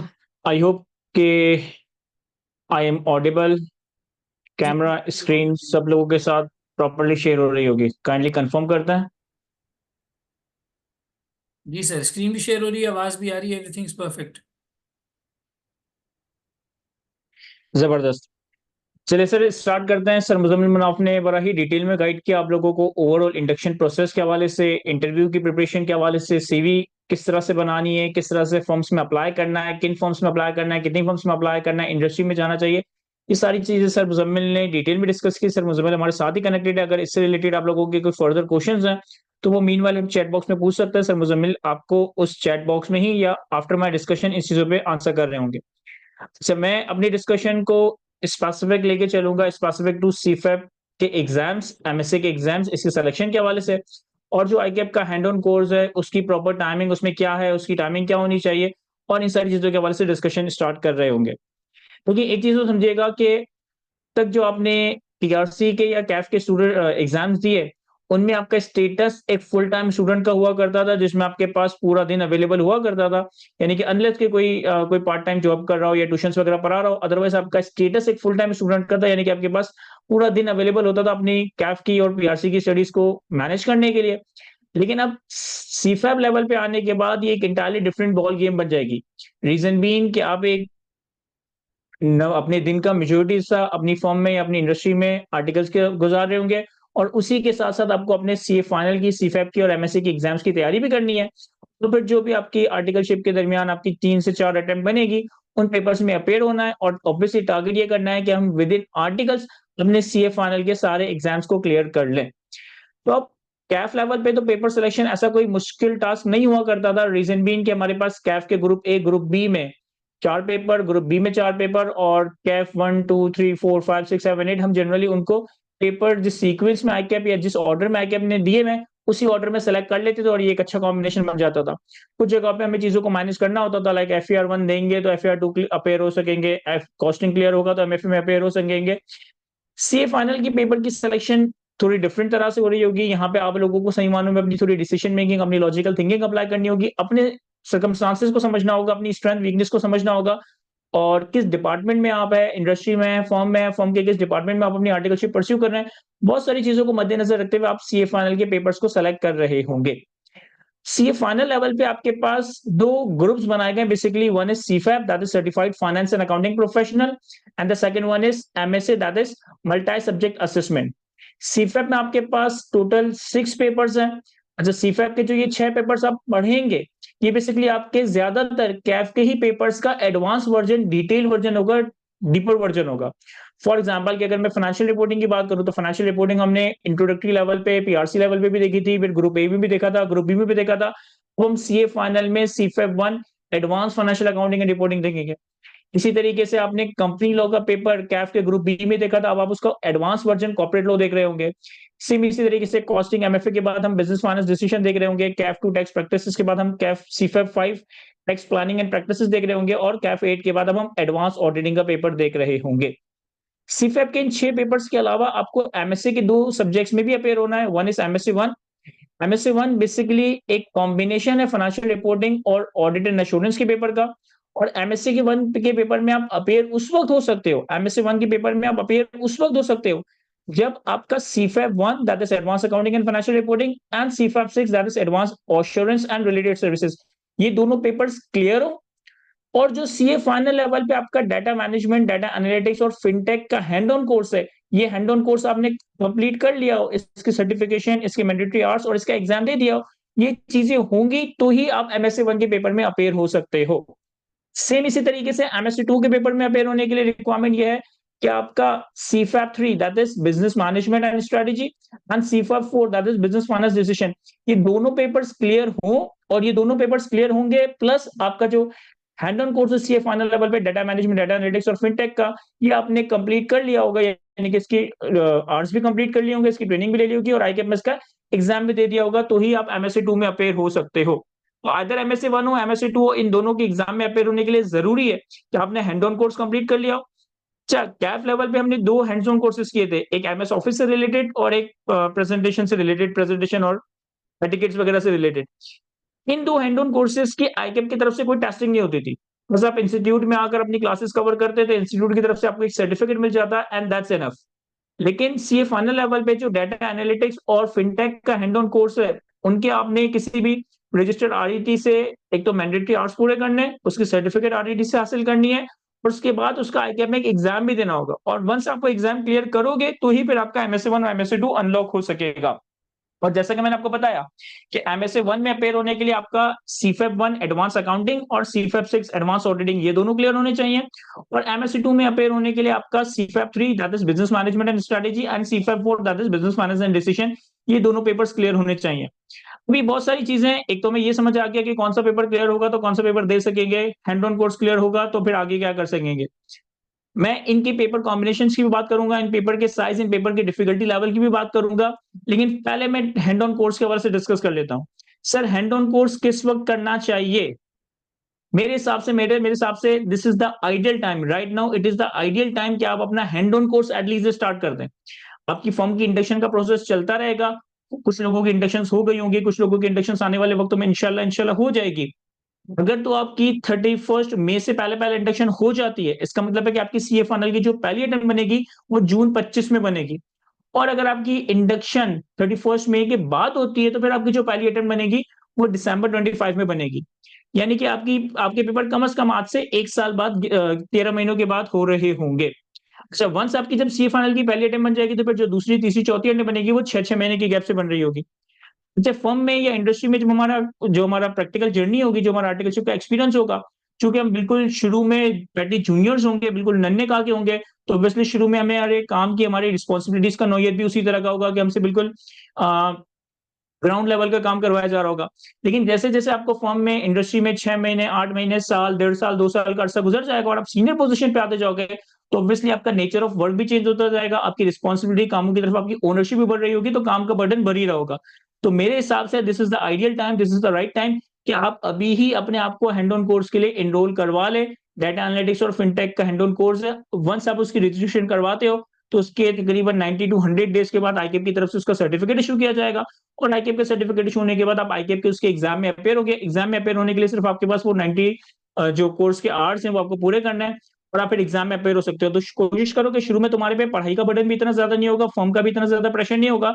तो डेटा मैनेजमेंट और एनालिटिक्स वाला कोर्स आप शुरू में ही कर लो।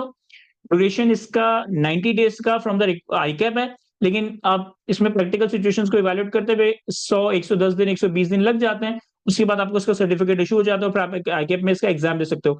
तो शुरू में ही अभी ये कोर्स करके फारिग कर दो, ताकि जब आपका फर्म में स्टेटस सीनियर हो जाए, सुपरवाइजरी सीनियर हो जाए और आपके फाइनल के भी 2-2, 3-3 पेपर्स आप अटेम्प्ट कर रहे हो, तो आपके पास पढ़ाई के लिए टाइम हो, आपके पास फर्म के लिए टाइम हो, ना कि आप हैंड ऑन कोर्सेज के अंदर अपना सर मार रहे हो। बात है सीए फाइनल के पेपर सिलेक्शन की तरफ।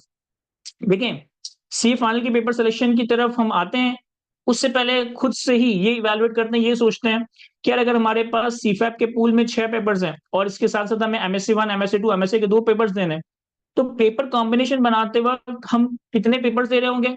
और पेपर कॉम्बिनेशन बनाते वक़्त हमने किन चीज़ों को सामने रखना है या किन चीज़ों के बारे में सोच रहा है, ताकि हम अपने लिए सबके लिए कोई आइडियल कॉम्बिनेशन नहीं हो सकता। हर इंडिविजुअल के लिए, हर बच्चे के लिए, हर सिचुएशन में एक डिफरेंट पेपर कॉम्बिनेशन होगा जो कि बच्चे ने अपने हिसाब से पिक करना होगा। कौन-कौन सी ऐसी चीज़ें हैं जो कि हमें पेपर कॉम्बिनेशन सेलेक्ट करते वक़्त डिसाइड करनी चाहिए? सर, एज़ अ स्टूडेंट मेरा तो ख़्याल है कि सबसे इम्पोर्टेंट चीज़ तो ये होनी चाहिए कि आपके पेपर में गैप आ रहा हो।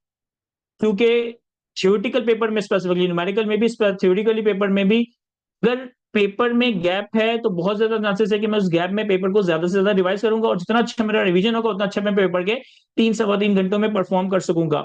मेरा ये मानना है कि एक स्टूडेंट 6 महीने, 8 महीने, 1 साल जितना ही अच्छा क्यों ना पढ़ ले, पेपर से 1 महीने पहले जितना ही अच्छा क्यों ना रिवाइज़ कर ले, पेपर के 3 घंटों में वो सबसे ज़्यादा कॉन्फिडेंट उन सवालों में होता है जो कि उसने पेपर से 1 दिन पहले या 2 दिन पहले रिवाइज़ किए हो। पेपर में गैप का होना किसी नामत से कम नहीं है, किसी ब्लास्टिंग से कम नहीं है। You should go for the combination जहाँ पे आपके पास पेपर्स में आपको गैप मिल रहे हो और आप उन गैप्स के अंदर अपने पेपर्स को प्रॉपर्ली मैनेज कर लो। Specifically theoretical subjects. अगर अकाउंटिंग में या बीएफडी में गैप नहीं भी है ना तो मेरा खाली चल जाएगा। लेकिन कॉर्पोरेट लॉ हो गया, एडवांस ऑडिटिंग हो गया या एडवांस टैक्सेशन हो गया या एसपीएम हो गया, इसमें गैप का होना बड़ा ज़रूरी है ताकि आप अपने कोर्स को अच्छे से रिवाइज़ कर सको। फिर दूसरा आपको ये भी देखना है कि मैं सीफैप की कॉम्बिनेशंस इस तरह से करूँ कि मेरा एमएससी 1, एमएससी 2 भी प्रॉपर्ली अनलॉक्ड हो रहा हो। यानी कि जब मैं सीफैप 1 और सीफैप 6 क्लियर करूँ, तो मेरा एमएससी 1 अनलॉक हो जाए। रीज़न बीइंग कि देखो एमएससी 1 देने के लिए तुम्हें कम से कम 6 महीने तो रुकना ही पड़ेगा after clearing the सीफैप 1 and CFAP 6। कि आपने अगर एक अटेम्प्ट में सीफैप 1 और सीफैप 6 क्लियर किया, आप उसकी अगली अटेम्प्ट में ही एमएससी 1 में अपीयर हो जाओ। तो एमएससी 1 में आपको कुछ नया कॉन्सेप्ट, कुछ नई चीज़ें नहीं पढ़नी। बस अपने फाइनेंशियल रिपोर्टिंग और एश्योरेंस की चीज़ों को रिवाइज़ करना है और उन्हीं की एक साथ एक ही सवालों के अंदर प्रैक्टिकल एप्लीकेशंस देखनी है। तो try to make a combination जहाँ पे आपने सीफैप 1 और सीफैप 6 क्लियर किया, आपका एमएसए 1 हो। आपने सीफैप 3 और सीफैप 4 क्लियर किया, आपका एमएसए 2 हो।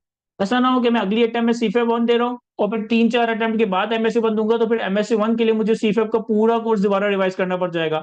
मैं अभी सीफैप 6 क्लियर कर रहा हूँ, फिर 2 साल के बाद एमएसए 1 दे रहा हूँ, तो फिर एमएसए 1 के लिए मुझे पूरा सीफैप 6 रिवाइज़ करना पड़ जाएगा। दूसरी चीज़ तो ये हो गई।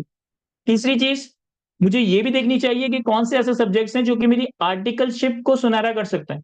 यानी कि अगर मैं ऑडिटिंग में आर्टिकल कर रहा हूँ तो इट इज़ आइडियल कि मैं अपने सब्जेक्ट्स में भी ऑडिटिंग सेलेक्ट करूं, ताकि जो चीज मैं ऑडिटिंग में पढ़ूं वही चीज प्रैक्टिकली अप्लाई करूं।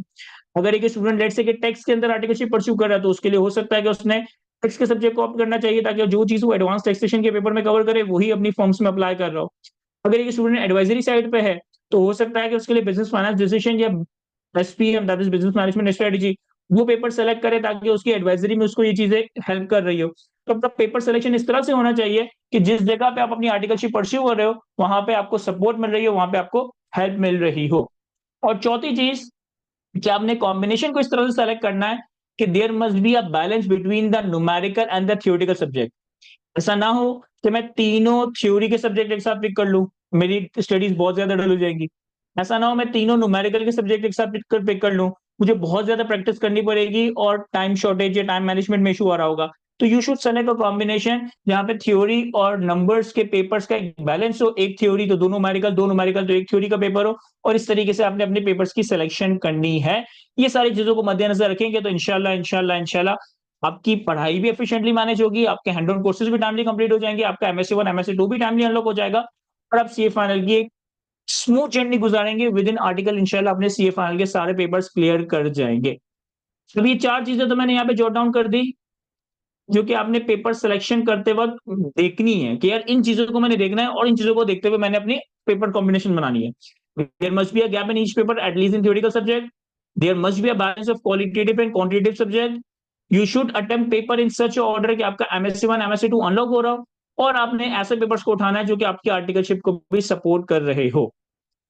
मैं चलता हूँ आईकेप के सीए फाइनल के टाइम टेबल की तरफ कि आईकेप का जो भी जून का फर्स्ट वीक और दिसंबर के फर्स्ट वीक में सीए फाइनल के एग्जाम्स हो रहे होते हैं, तो उनका एग्जामिनेशन शेड्यूल क्या है, उनका टाइम टेबल क्या है।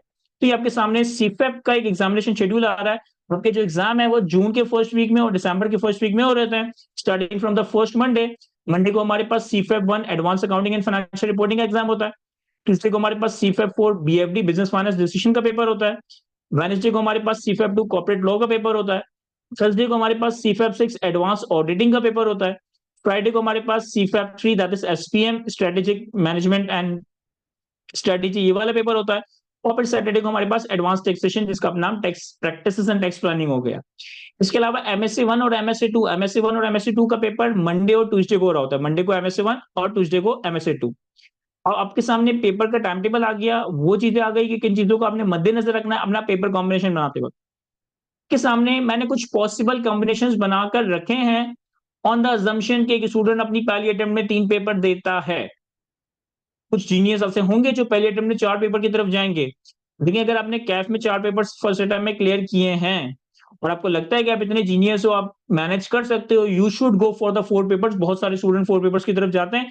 निकलता कम लोगों का है, लेकिन निकलता है। ऐसा नहीं कि आज से पहले किसी ने 4 पेपर या 5 पेपर नहीं दिए, लोगों ने 5-5 पेपर भी फर्स्ट अटेम्प्ट में क्लियर किए हैं। अगर तो आप 4 पेपर्स की तरफ जा रहे हो, तो फिर तो मेरा मशवरा होगा कि पहली अटेम्प्ट में अपने एमएसए के सारे पेपर दे दो, यानी CFAP 1, CFAP 4, CFAP 3, CFAP 6। CFAP 1 FFR, CFAP 3 SPM, CFAP 4 business finance decision BFD and CFAP 6 auditing दे दो, ताकि आपका अगली अटेम्प्ट में एमएसए 1 एमएसए 2 अनलॉक हो जाए, और फिर दूसरी अटेम्प्ट में आप एमएसए 1 एमएसए 2 और सीफेप के बाकी सब्जेक्ट दे सको। लेकिन एक एवरेज स्टूडेंट की अगर मैं बात करूं, और एवरेज स्टूडेंट भी वो जो डे वन से एवरेज अपने आप को समझ रहा है, वो जनरली आपका सीए फाइनल लेवल पे पहले अटेम्प्ट में 3 सब्जेक्ट उठा रहा होता है। सर 3 सब्जेक्ट उठा तो रहा होता है, लेकिन majority of the student, more than 60-70% of the students 3 subject की तैयारी स्टार्ट करता है 1 साल पहले। लेकिन पेपर तक पहुंचते पहुंचते, पेपर से जब वो 2 महीने पहले या 1 महीने पहले खड़ा होता है, तो फिर अल्टीमेटली वो 2 या 1 सब्जेक्ट देख रहा होता है। मैं अगर अपने पिछले 8-9 साल के एक्सपीरियंस को शेयर करूं, तो सीए फाइनल में 95% बच्चा पहली अटेम्प्ट में 3 सब्जेक्ट ही उठाता है। लेकिन उस 95% बच्चों में से सिर्फ 10 या 15% बच्चा ऐसा होता होगा जो पहली अटेम्प्ट में 3 पेपर्स देता भी होगा।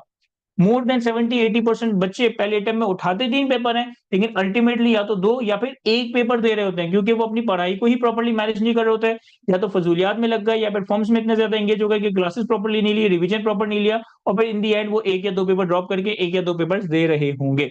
तो हमने इस चीजों को थोड़ा सा मद्देनजर रखना है और कोशिश करनी है कि डे वन से अल्लाह ताला ने हमारी पीआरसी कैप तक की, यानी कि तकरीबन आधे सी के पेपर्स निकाल लिए। अब हमारे पास कुछ सीफैप के पेपर्स रह गए, और 3-3.5 साल की एक आर्टिकलशिप और एक जर्नी रह गई है। तो बस ये आखिरी मेहनत है कि 3-3.5 साल कर लें, उसके बाद इंशाल्लाह आप अपनी प्रोफेशनल लाइफ में एंटर होने लगेंगे।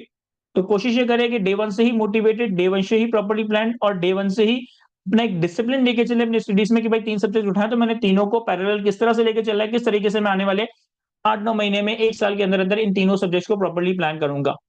मैंने कुछ डिफरेंट तरह के कॉम्बिनेशंस बनाए। कॉम्बिनेशन 1 में मैंने पहली अटेम्प्ट में एफएफआर, बीएफडी ऑडिट रखा है। कॉम्बिनेशन नंबर 2 में मैंने पहली अटेम्प्ट में एफएफआर, ऑडिट और लॉ रखा है। कॉम्बिनेशन 3 में मैंने एफएफआर, ऑडिट और टैक्स रखा है। और कॉम्बिनेशन नंबर 4 में मैंने एफएफआर, बीएफडी और लॉ रखा है। उन चारों कॉम्बिनेशंस को अगर आप देखिए, सिर्फ पहली अटेम्प्ट को देख रहे हैं, अभी हम सेकंड और थर्ड अटेम्प्ट को नहीं देख रहे। तो अगर मैं पहले कॉम्बिनेशन को देखूं, एफएफआर, बीएफडी और ऑडिट, हमारा पेपर है मंडे, ट्यूसडे, थर्सडे। मंडे को पहला पेपर, ट्यूसडे को वेरी नेक्स्ट डे बीएफडी का दूसरा पेपर और एक दिन के गैप के बाद थर्सडे को ऑडिट का पेपर। इस कॉम्बिनेशन में एफएफआर और ऑडिट में गैप है, बीएफडी में गैप नहीं है और 2 न्यूमेरिकल सब्जेक्ट्स हैं, एक थ्योरी का सब्जेक्ट है। और चूंकि पहली अटेम्प्ट में एफएफआर और ऑडिट है, तो अगली अटेम्प्ट में आपका एमएसए 1 अनलॉक हो जाएगा। सर दूसरे कॉम्बिनेशन को देखें तो पहली अटेम्प्ट में एफएफआर, ऑडिट और law, Monday, Wednesday, Thursday. Monday FFR, Wednesday law एक दिन के गैप के बाद और थर्सडे अगले ही दिन ऑडिट विदाउट गैप। एक गैप यहाँ पे भी मिस हो रहा है। तीसरे कॉम्बिनेशन को देखूं तो मंडे एफएफआर, थर्सडे ऑडिट और सैटरडे टैक्स। इस कॉम्बिनेशन में तीनों पेपर्स में गैप आ रहा है। और अगर चौथा कॉम्बिनेशन देखूं तो मंडे एफएफआर, ट्यूसडे बीएफडी और वेडनेसडे लॉ। तो ये कॉम्बिनेशन तो मेरे हिसाब से बिल्कुल ही फारिग है कि आपको इस कॉम्बिनेशन की तरफ जाएं। रीजन बीइंग कि आपके तीनों पेपर्स लगातार है। रीजन बीइंग कि अगर इन 3 पेपर्स की तरफ आप जाते हैं तो आपका एमएसए 1, एमएसए 2 कुछ भी अनलॉक नहीं हो रहा होगा। तो आपने कॉम्बिनेशन इन तीनों में से कोई एक सेलेक्ट करना चाहिए। अब इन तीनों में से कॉम्बिनेशन कोई एक सेलेक्ट करना चाहिए, ये मैं आप पे छोड़ता हूँ। ये आपकी अपनी डिसीजन मेकिंग होनी चाहिए कि मैं आइदर कॉम्बिनेशन 1 की तरफ जाऊँ, 2 की तरफ जाऊँ, 3 की तरफ जाऊँ। देखो फॉर एग्जांपल, अगर आप ऑडिट में आर्टिकलशिप परस्यू करते हो या इंडस्ट्री में आर्टिकलशिप परस्यू करते हो, तो आप 1 और 2 में से कोई एक डिसाइड करो। एफएफआर ऑडिट तो लाजमी दो ताकि अगले अटेम्प्ट में एमएससी 1 में अपेयर हो सको और बीएफडी और लॉ में से कोई एक सब्जेक्ट देख लो जो तुम्हारी प्रेफरेंस है। अगर आप थ्योरी में स्ट्रांग हो तो लॉ के सब्जेक्ट में अपेयर हो जाओ। अगर नंबर्स में अच्छी ग्रिप है तो बीएफडी के सब्जेक्ट में अपेयर हो जाओ। अगर कोई स्टूडेंट ऐसा है जो कि अपनी आर्टिकलशिप टैक्स से परस्यू कर रहा है तो उसके लिए कॉम्बिनेशन 3 आइडियल होना चाहिए कि वो एफएफआर, ऑडिट और टैक्स का भी सब्जेक्ट है ताकि टैक्स वो पहली अटेम्प्ट में पढ़ के अपनी आर्टिकलशिप को भी एंजॉय कर रहा हो। इन 3 कॉम्बिनेशंस में से कोई एक कॉम्बिनेशन सेलेक्ट करते हो। पहले और दूसरे कॉम्बिनेशन में एक पेपर में गैप कॉम्प्रोमाइज हो रहा है। बीएफडी में अगर गैप नहीं भी है तो मैनेज हो जाएगा, ऑडिटिंग में अगर गैप नहीं भी है तो भी मैनेज हो जाएगा क्योंकि अगेन एक ओपन बुक एग्जाम है, आपको कुछ भी रट्टा वैसे भी नहीं लगाना। तीसरे कॉम्बिनेशन में आपके पास वैसे ही तीनों सब्जेक्ट्स के अंदर गैप आ रहा है। सेकंड अटेम्प्ट पे आते हैं। तो पहली अटेम्प्ट में आपने लेट्स से कि एफएफआर, बीएफडी और ऑडिट दिया। सेकंड अटेम्प्ट में चूंकि आपने एफएफआर और ऑडिट दे दिया है तो आप एमएसए में अपेयर हो सकते हो, अज्यूमिंग कि आपने हैंड ऑन कोर्स पहले ही कर लिया। अगर आपने हैंड ऑन कोर्स नहीं किया होगा तो फिर आप एमएसए में अपेयर नहीं हो सकोगे। एमएससी 1 में अगली अटेम्प्ट में अपेयर होने का फायदा ये होगा कि चूंकि आपने बिल्कुल ताजा-ताजा ऑडिट और एफएफआर पढ़ा है, तो एमएससी 1 के लिए आपको बहुत ज़्यादा टाइम या बहुत ज़्यादा जान नहीं मारनी पड़ेगी। आपने अभी 6 महीने पहले ही एफएफआर ऑडिट पढ़ा है, बस उस ऑडिट और एफएफआर की नॉलेज को रिवाइज करना है, एमएससी 1 की केस स्टडीज को सॉल्व करना है और एमएससी 1 के पेपर में अपेयर हो जाना है। यानी कि इफेक्टिवली आप टाइम दे रहे होंगे लॉ और बीएफडी, बीएमबीएस के सब्जेक्ट को। अगर आप कॉम्बिनेशन नंबर 2 में जाते हैं, सेम वही बात कि चूंकि एफएफआर ऑडिट आपने ताजा-ताजा पढ़ा है, आप अगली ही अटेम्प्ट में एमएसए 1 कम मेहनत करके क्लियर कर सकते हो क्योंकि एफएफआर ऑडिट में वैसे ही टाइम लगा दिया, बस उसको रिवाइज करना है और एमएसए 1 की केसेस स्टडीज करनी है। तीसरे कॉम्बिनेशन में भी एफएफआर ऑडिट है ताकि आप सेकंड अटेम्प्ट में एमएसए 1 में अपेयर हो जाओ। अच्छा, दूसरी अटेम्प्ट में पहले कॉम्बिनेशन में मंडे को एमएसए 1, वेडनेसडे को कॉर्पोरेट लॉ और फ्राइडे को बीएमबीएस, यानी कि इन तीनों पेपर्स में आपके पास गैप आएगा। पर तीसरे अटेम्प्ट में आपके पास एमएसए 2 और टैक्स का पेपर रह जाएगा, इन दोनों पेपर्स में भी आपके पास गैप आ रहा होगा। तो सबसे बेहतर सिचुएशन तो मेरे ख्याल है कि कॉम्बिनेशन 1 की है, तभी मैंने उसको कॉम्बिनेशन 1 का भी नाम दिया है कि इन 8 पेपर्स में सिर्फ बीएफडी का वो वाहिद पेपर है जिसमें आपको गैप नहीं मिलेगा। सिर्फ बीएफडी का वो वाहिद पेपर है जिसमें आपको गैप नहीं मिलेगा, बाकी 7 पेपर्स में आपको गैप मिल रहे होंगे। पहली अटेम्प्ट में एफएफआर ऑडिट देकर एमएसए 1 अनलॉक कर रहे होंगे, दूसरी अटेम्प्ट में बीएमबीएस देकर एमएसए 2 अनलॉक कर रहे होंगे और सारे papers excluding BFD without gap आप मैनेज कर सकते हैं। पहले कॉम्बिनेशंस में थ्योरेटिकल न्यूमेरिकल सब्जेक्ट्स भी मैनेज हुए हैं, आपका ऑडिटिंग का भी पेपर आ गया है ताकि आपकी आर्टिकलशिप भी हेल्प हो रही हो, आपका एफएफआर का पेपर भी आ गया है ताकि आर्टिकल्स में भी सपोर्ट मिल रही हो और साथ-साथ एमएसए 1 भी अनलॉक हो रहा हो। कॉम्बिनेशन 2 भी मोर और लेस, कॉम्बिनेशन 2 में हमारे पास पहले अटेम्प्ट में ऑडिट में गैप नहीं है, दूसरी अटेम्प्ट में दोबारा से बीएफडी में गैप नहीं है। दूसरी अटेम्प्ट में दोबारा से बीएफडी में गैप नहीं है क्योंकि मंडे को एमएसए 1 होगा, ट्यूसडे को ही बीएफडी होगा और फिर फ्राइडे को आपने बीएमबीएस देना है और फिर तीसरी अटेम्प्ट में ट्यूसडे को एमएसए 2 और सैटरडे को टैक्स देना है। तो इस कॉम्बिनेशन में 2 सब्जेक्ट्स ऐसे हैं जिसमें गैप मर जाएंगे। नंबर 1 ऑडिट, सीफैप 6 पहली अटेम्प्ट में, and number 2 BFD CFEP 4 second attempt में। तो पहली कॉम्बिनेशन में 8 में से 7 पेपर्स में गैप, एक में गैप नहीं है। दूसरे कॉम्बिनेशन में 7 में से 6 पेपर में गैप, 2 पेपर्स में गैप नहीं है। तीसरे कॉम्बिनेशन को अगर हम देखें तो मंडे थर्सडे सैटरडे पहली अटेम्प्ट में तीनों में गैप है। दूसरी अटेम्प्ट में MSc 1 Monday, CFEP 4 BFD Tuesday और CFEP 3 Friday business manage SPM। और तीसरे अटेम्प्ट में MSc 2 ट्यूसडे और CFEP 2 वेडनेसडे कॉर्पोरेट लॉ। यानी कि तीसरी अटेम्प्ट, तीसरे कॉम्बिनेशन में भी दूसरी अटेम्प्ट में BFD का पेपर और तीसरी अटेम्प्ट में लॉ का पेपर ऐसा होगा जिसमें आपको गैप नहीं मिल रहा होगा। तो पहले कॉम्बिनेशन में 8 में से 7 पेपर्स में गैप, एक में गैप नहीं है। दूसरे कॉम्बिनेशन में 7 में से 6 पेपर्स में गैप, 2 में गैप नहीं है। और तीसरे कॉम्बिनेशन में भी 8 में से 6 में गैप, 2 में गैप नहीं होगा। तो आप इन तीनों में से खैर कोई मेरी तरफ से फोर्स नहीं है। आप अपने इंडिविजुअल केस को देखते हुए कि आप किस जगह पे आर्टिकलशिप कर रहे हो, आपकी थ्योरी स्ट्रांग है, आपके नंबर स्ट्रांग है, आप इन तीनों में से कोई एक कॉम्बिनेशन पिक कर सकते हैं। सर व्हाट इफ कि मैं पहली अटेम्प्ट में ऑडिट उठा लूं, लेकिन अभी तो मैंने ऑडिट में आर्टिकलशिप स्टार्ट की है, तो मुझे तो नहीं पता कि ऑडिट में मैं आने वाले वक्तों में प्रैक्टिकली क्या सीखूंगा। तो पहली अटेम्प्ट में अगर मैं ऑडिट पिक कर लूंगा तो क्या मेरा ऑडिट क्लियर हो जाएगा? The answer is absolute yes. Reason being कि अगर ऑडिट के पेपर को क्लियर करने के लिए ऑडिट की आर्टिकलशिप इतनी ही जरूरी होती है, मैंडेटरी होती, तो फिर जो बच्चा इंडस्ट्री से आर्टिकल कर रहा है उसके लिए तो ऑडिट का पेपर होना ही नहीं चाहिए था। या जो बच्चा इंडस्ट्री से आर्टिकल कर रहा है उसके लिए तो कभी ऑडिट का पेपर क्लियर ही नहीं होना चाहिए। और इसी तरीके से अगर हम अपने सीए की पैरेलल एसीसी की स्टडीज देखें, तो एसीसी में बच्चा पहले पेपर जनरली पूरे क्लियर करता है, फिर आर्टिकलशिप ले जाता है। तो वहां पे वो एडवांस ऑडिटिंग का पेपर क्लियर करने के बाद आर्टिकलशिप की तरफ जा रहा होता है और एडवांस ऑडिटिंग क्लियर करता है। तो ऑडिटिंग के पेपर का क्लियर करना और ऑडिटिंग में आर्टिकल करना, इसमें देखो पेपर्स तुम्हारी आर्टिकलशिप में हेल्प करेंगे, लेकिन आर्टिकलशिप ऑडिट में किए तो ही पेपर क्लियर होगा ऐसा कुछ भी नहीं है। पास्ट में भी, करंटली भी और काफी सालों से हम ऑडिटिंग का पेपर पहले ही पढ़कर पास करते आए और फिर जाकर एडिट को साथ में परफॉर्म कर रहे होते हैं। तो कोई ये हरगिज ना सोचे कि ऑडिटिंग में पहली अटेम्प्ट में क्यों उठा रहा हूं, मैंने तो अभी ऑडिट किया ही नहीं है। Theory is something else, bookish knowledge is something else and this practical application is something else. Bookish knowledge आपके प्रैक्टिस में बहुत हेल्प कर रही होगी, लेकिन प्रैक्टिस होगी और पेपर क्लियर होगा ऐसी कोई चीज किसी जगह पे ना लिखी हुई है ना प्रैक्टिकली एग्जिस्ट करती है। तो ये हमारे पार्ट पे एक ओवरऑल कॉम्बिनेशन के हवाले से कुछ बातें थी जो मैंने डिसाइड की। और अगेन ये 3 कॉम्बिनेशन मैंने जो आपके सामने रखे हैं, ये कोई एंड ऑफ द वर्ल्ड नहीं है। मैंने ये समझाने की कोशिश की है कि आपने सेलेक्ट कैसे करना है। ये 4-5 चीजें जो आपने सोचनी है। अब इन 4-5 चीजों को मद्देनजर रखते हुए अपनी सिचुएशन में आप कोई नया चौथा पांचवा कॉम्बिनेशन बना सकते हो। अपनी सिचुएशन को इवैल्यूएट करो, पास में तुम्हारा कैफ में क्या रिजल्ट है, क्या घर के मामला है, क्या फॉर्म में काम का प्रेशर है, और उस हिसाब से आप सब्जेक्ट की सिलेक्शन को स्टार्ट करें। हो सकता है इन 3 में से कोई एक, हो सकता है आपको अपने लिए कोई चौथा पांचवा नया कॉम्बिनेशन बना रहे हो, लेकिन 2-3 चीजें इंपॉर्टेंट है जो आपने ध्यान में रखनी है कि ज्यादा से ज्यादा पेपर्स में गैप हो, नंबर्स और थ्योरी के सब्जेक्ट्स का एक बैलेंस हो, MSc 1 MSc 2 प्रॉपर्ली अनलॉक्ड हो। प्रॉपर्ली अनलॉक्ड होने का मतलब है कि जल्द से जल्द अनलॉक भी हो और मैं जल्द से जल्द उनको दे दूं। क्योंकि अगर FFR के 2 साल के बाद MSc 1 देता हूं, दोबारा से पूरा FFR पढ़ोगे। ऑडिट के 2 साल के बाद MSc 1 देता हूं, दोबारा से ऑडिट रिवाइज करोगे। SPM के 2 साल के बाद MSc 2 दूंगा, दोबारा से MA2 के लिए SPM को रिवाइज करना पड़ेगा। इन चीजों को मद्देनजर रखते हुए आप अपने लिए कोई भी कॉम्बिनेशन बना सकते हैं। अब मैं आता हूं आपके क्वेश्चंस की तरफ। इन पेपर सिलेक्शंस के हवाले से, हैंड ऑन कोर्सेज के हवाले से, तैयारी के हवाले से अगर आपका कोई सवाल है तो आप मुझसे पूछ सकते हैं। फिर मैं इंशाल्लाह सर इब्राहिम को पास ऑन कराऊंगा और वो आपसे फर्दर चीजों को डिस्कस कर रहे होंगे।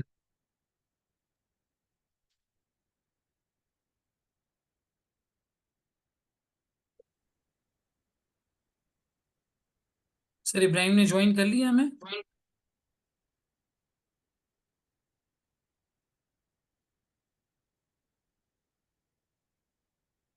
अब्दुल्ला, यूनिलीवर में इंडक्ट होने के लिए यूनिलीवर का इंडक्शन प्रोसेस फॉलो करना होगा। मोस्ट लाइकली उन्होंने कोई ना कोई अपना पोर्टल बनाया होगा या कोई ना कोई सीवी सबमिट करने का एक मैकेनिज्म होगा, उसके थ्रू आप सीवी सबमिट कर रहे होंगे या इंडक्शन के लिए अप्लाई कर रहे होंगे।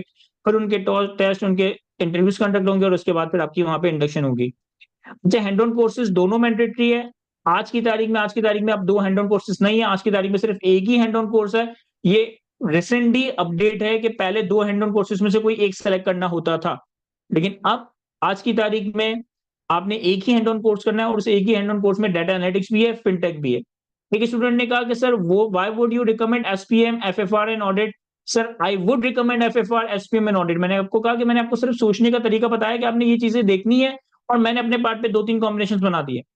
अगर एक स्टूडेंट पहली अटेम्प्ट में एफएफआर एसपीएम ऑडिट देता है, जो कि यहाँ पे आपको कॉम्बिनेशन नजर नहीं आ रहा, तो ये भी एक आइडियल कॉम्बिनेशन है कि आप पहली अटेम्प्ट में एफएफआर एसपीएम ऑडिट दें, एफएफआर न्यूमेरिकल एसपीएम ऑडिट थ्योरी का सब्जेक्ट, अगली अटेम्प्ट में फिर आप एमएससी वन बीएफडी और एक तीसरा पेपर दे सकते हैं, और तीसरी अटेम्प्ट में आपका सीए फाइनल कंप्लीट हो सकता है। तो मुबशिर बिल्कुल एसपीएम एफएफआर ऑडिट दे सकते हैं, और एक बात बताऊं, बहुत सारे स्टूडेंट्स होते हैं जो कि एसपीएम एफएफआर ऑडिट देते हैं।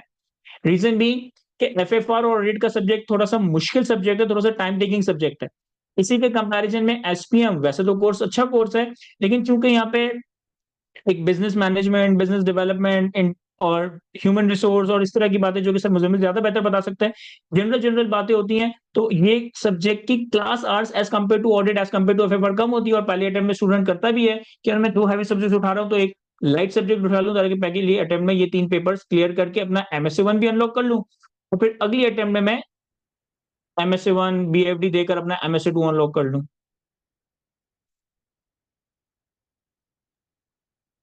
सर इब्राहिम ने भी ज्वाइन कर लिया हमें। Sir sir Murtaza Ibrahim. इनको अगर होस्ट बना दे, होस्टिंग के राइट्स जी दे दे जी। सर इब्राहिम को। अच्छा, मैं जो है सर इब्राहिम को स्टेज दे रहा हूँ। सर इब्राहिम आपसे फर्दर डिस्कशन करेंगे। जो पेपर कॉम्बिनेशन के हवाले से कुछ लोगों ने सवाल पूछे, उनको इंडिविजुअली चैट में ही आंसर कर देता हूँ।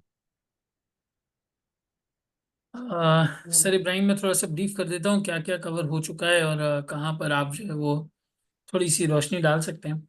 मैंने इंडक्शन के प्रोसेस से चीज़ों को जो है वो स्टार्ट किया था। इंटरव्यू की कुछ टिप्स, सीवी के बारे में कुछ बातें हैं, कहाँ कहाँ सीवी ड्रॉप करनी है, किस तरीके से अप्लाई करना है, वो सारी डिस्कशन की थी। इंडस्ट्री वर्सेस फर्म और इस तरह का डिफरेंस बता दिया था दोनों की आर्टिकल्स का। सर मुर्तज़ा ने पेपर कॉम्बिनेशन के बारे में जो है वो गाइड कर दिया है, और ओवरऑल लेवल पे हैंड्स ऑन कोर्सेज वगैरह किस तरह से लेने चाहिए नहीं लेने चाहिए उसके बारे में बता दिया। आप स्टूडेंट्स को अगर थोड़ा सा इनलाइटन कर सके तीन बातों के ऊपर वेरी स्पेसिफिकली। एक तो देखें, ये big four versus non big four एक बहुत बड़ा मसला है। मेरा अकेले का पर्सपेक्टिव इसके ऊपर जो है वो काफ़ी नहीं है। आई वुड रियली रिक्वेस्ट कि इसके ऊपर आप अपना फीडबैक, अपना पर्सपेक्टिव भी दें, sincere with one of the big four since maybe 16 years now. हर दफ़ा मैं ये साल भूल जाता हूँ। 15 15 साल। 15-16 15 साल। साल तकरीबन हो गए, तो उस पे आप अपना पर्सपेक्टिव जरूर दीजिएगा। अगर कोई नॉन बिग फोर से आर्टिकल्स कर लेता है, इंडस्ट्री से आर्टिकल्स कर लेता है, तो is it end of the world. और कुछ स्टूडेंट्स ने यहाँ पर ऐसे भी पूछा था कि अगर हम आर्टिकलशिप या इस तरह की कोई चीज़ कुछ टाइम यहाँ करके बाकी पाकिस्तान के बाहर से परस्यू करना चाहें, इंटरनेशनली कहीं से परस्यू करना चाहें, तो उसके लिए हमारा तरीकाकार क्या होगा। May be if their family is moving out, एक दो लोगों ने पूछा है, ज़्यादा सवाल ये नहीं है। मे बी देयर फैमिली और something is moving out and they want कि हम रिमेनिंग पोर्शन वहां से कर सकें, तो उनके लिए क्या जो है वो तरीकाकार या एक्सेप्टेबिलिटी वगैरह उसके हवाले से जो है वो हो सकती है। तो ये दो तीन चीज़ों को थोड़ा इनलाइटन कर दें। उसके अलावा वर्क लाइफ बैलेंस और इंडस्ट्री में आर्टिकलशिप में काम को कितना फोकस करना है, पढ़ाई को कितना करना है, वो आप हर दफ़ा कवर करते ही हैं। तो that is my favourite part of the conversation, तो वो भी ज़रूर कवर कीजिएगा प्लीज़। ठीक है। अच्छा, मेरी आवाज क्लियर है वैसे सबको? बिल्कुल क्लियर आ रही है। और वीडियो है नहीं है इसमें? है, मैंने आपको स्पॉटलाइट भी कर दिया है सबके लिए, सबको आपकी वीडियो नज़र आ रही होगी। ओके, मुझे बस एक सेकंड दे मैं। श्योर।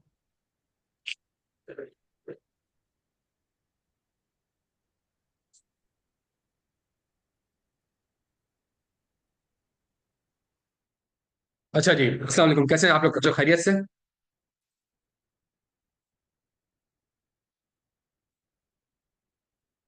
अच्छा देखें, दो से तीन चीजें हैं ना हमारे पास इस पूरे प्रोसेस में, बहुत ज्यादा इंपॉर्टेंट है।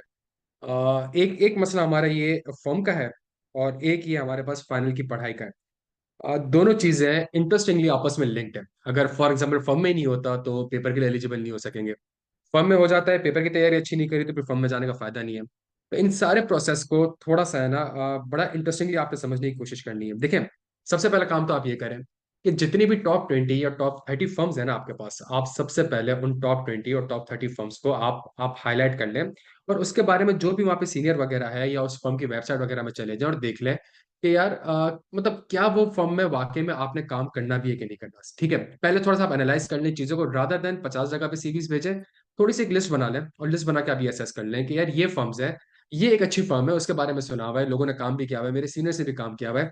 एट दी एंड एक चीज हमेशा याद रखिएगा, आर्टिकलशिप चाहे आपकी फर्गसन से हो, या किसी कैटेगरी ए फर्म से हो, या बी फर्म से हो, शॉर्ट टर्म में एक इम्पैक्ट होता है, बट एज फार एज आप अगर क्वालिफाई कर जाएंगे तो आप यकीन करें फिर आप सारे बराबर है, सही है। There is a possibility articleship के बाद आप देर इज अ पॉसिबिलिटी कि आर्टिकलशिप के बाद लेट से आप आपको फर्गसी वापस से अपॉर्चुनिटी दे रही हो। मैंने ऐसा देखा है, बहुत सा ऐसा देखा है कि अभी जो पाकिस्तान में एक शॉर्टेज आई हुई ऑडिटर्स की और इंटरनेशनली जो एक शॉर्टेजेस है, तो ये सारी चीजें इसी तरीके से कवर हो रही होंगी। तो सबसे पहला काम तो ये करें कि यार फर्म के ऊपर थोड़ा सा फोकस करें। बिग फोर की तरफ सिर्फ बिग फोर के ऊपर अप्लाई ना करें, कोशिश मेहनत बिग फोर के लिए करें। लेकिन अगर उसमें नहीं होता तो फिर इसके बाद की फर्म्स को भी नीचे एनालाइज करना स्टार्ट करें कि यार व्हाट इफ, कि अगर फॉर एग्जाम्पल बिग फोर में नहीं होता तो मेरा प्लान बी क्या है, और ये जो मेरे पास फर्म्स है इनमें से कौन सी फर्म ऐसी है जिसमें मैं चाहूँ तो जा सकता हूँ। तो इस चीज को थोड़ा सा आप एनालाइज कर लें। सेकंड सबसे इंपॉर्टेंट चीज जो मैं आप लोगों को रिकमेंड करूंगा, वो ये रिकमेंड करूंगा कि साथ साथ थोड़ा बहुत फर्म के साथ साथ इंटरव्यू की थोड़ी सी है ना, आप थोड़ी सी तैयारी साथ में कर लें। देखें इंटरव्यू में आई होप, आई मीन मुझे कॉन्फिडेंट है कि सर मुज़म्मिल मुनाफ ने बहुत ज्यादा डिटेल में ये चीज कवर कराई होगी। लेकिन दो से तीन चीजें जो जो मैंने एक पर्सनली ऑब्जर्व करता हूँ, बिकॉज जब मैं डिलॉयट में था और जब मैं इंटरव्यूज वगैरह कंडक्ट कर रहा होता था, तो मैं एक दो चीजें देखिए। अगर आपके कागज के पर्चा जो आईकेएफ का रिजल्ट है, और उस रिजल्ट में अगर ये लिखा हुआ है कि जी आप पास हैं, आपका गोल्ड मेडल है, और आपके रिजल्ट से ये चीज रिफ्लेक्ट हो रही है कि आपने पहली अटेम्प्ट में कैफ क्वालिफाई कर ली और आपके दो तीन सब्जेक्ट्स में गोल्ड मेडल भी है, क्या वो आपको इंटरव्यू के लिए कॉल करते हैं या वो आपको कॉल करके ये कहते हैं कि ज्वाइनिंग दे दो? मतलब वो क्या करते हैं यार?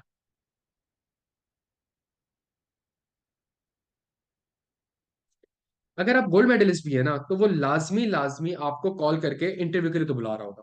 जब वो कॉल करके आपको इंटरव्यू के लिए बुला रहा है तो इसका मतलब ये है कि जी वो कागज के पर्चे पे तो ये चीज देख चुका है कि बंदा एलिजिबल है, लेकिन उससे बैठ के सिर्फ और सिर्फ ये एनालाइज करना है, इस चीज को एनालाइज करना है कि यार क्या ये बंदा, वो आपको सिर्फ देखना चाह रहा है, सही, वो आपको देखना चाह रहा है, वो आपको सिर्फ और सिर्फ सुनना चाह रहा है, और वो सिर्फ ये चीज एनालाइज करने की कोशिश करना चाह रहा है कि क्या ये बंदा वाकई में इंटरेस्टेड है हमारी फर्म को ज्वाइन करने में। सर हमारे बैच का सर मुझे मुनाफ, बल्कि आपकी फर्म का एक लड़का था, गोल्ड मेडलिस्ट चार्टर्ड अकाउंटेंट, और बहुत अच्छा, मतलब हम साथ साथ ही हमने स्टडीज वगैरह की थी। तो इसने फर्गसन में इंटरव्यू दिया, और फर्गसन में जब इंटरव्यू दिया तो गोल्ड मेडलिस्ट था, चीजें बहुत ज्यादा जीनियस था।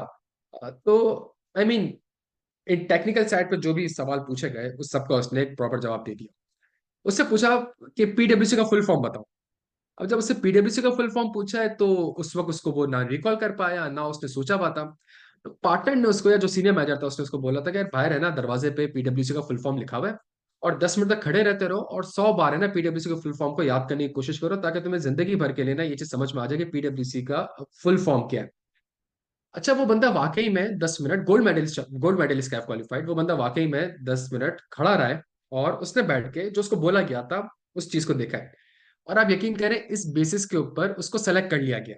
अच्छा रीजन क्या था उसको सेलेक्ट करने का? रीजन ये था सेलेक्ट करने का कि यार हमने देखा टेक्निकली साउंड है, सब कुछ है, लेकिन क्या बंदा फ्लेक्सिबल भी है कि नहीं है, सही है। अगर वो एक अपने ईगो में ही है और अपनी एक दुनिया में ही है और वो चीजें एज ए टीम में काम करने को तैयार ही नहीं है, या फिर वो इतना रिजिड है कि वो ये कहता है कि नहीं यार मैंने सारी चीज सही जवाब दे दी, पीडब्ल्यूसी का फुल फॉर्म नहीं पता, मैं क्यों खड़ा रहा हूँ 10 मिनट, मैं गोल्ड मेडलिस्ट हूँ, तो इसका मतलब है ऐसे बंदों को उनको जरूरत ही नहीं है। तो ये एक बड़ी इंपॉर्टेंट चीज होती है कि जो जिसका आपने ख्याल रखना होता है कि वो सिर्फ और सिर्फ आपको सुनना चाहता है, सही है। वो आपको सुनना चाहता है, आपको देखना चाहता है, तो कोशिश क्या करें इस चीजों के ऊपर थोड़ा सा है ना अपने आप को एनालाइज कर लें। टेक्निकल साइड पे ऑब्वियसली थोड़े से स्टैंडर्ड्स आपने रिवाइज कर लिए, क्विक रिवीजन आपने कर लिया, चीजों को कर लिया, लेकिन थोड़ा बहुत कोशिश आप ये करें कि अपने आप को थोड़ा सा एनालाइज करें।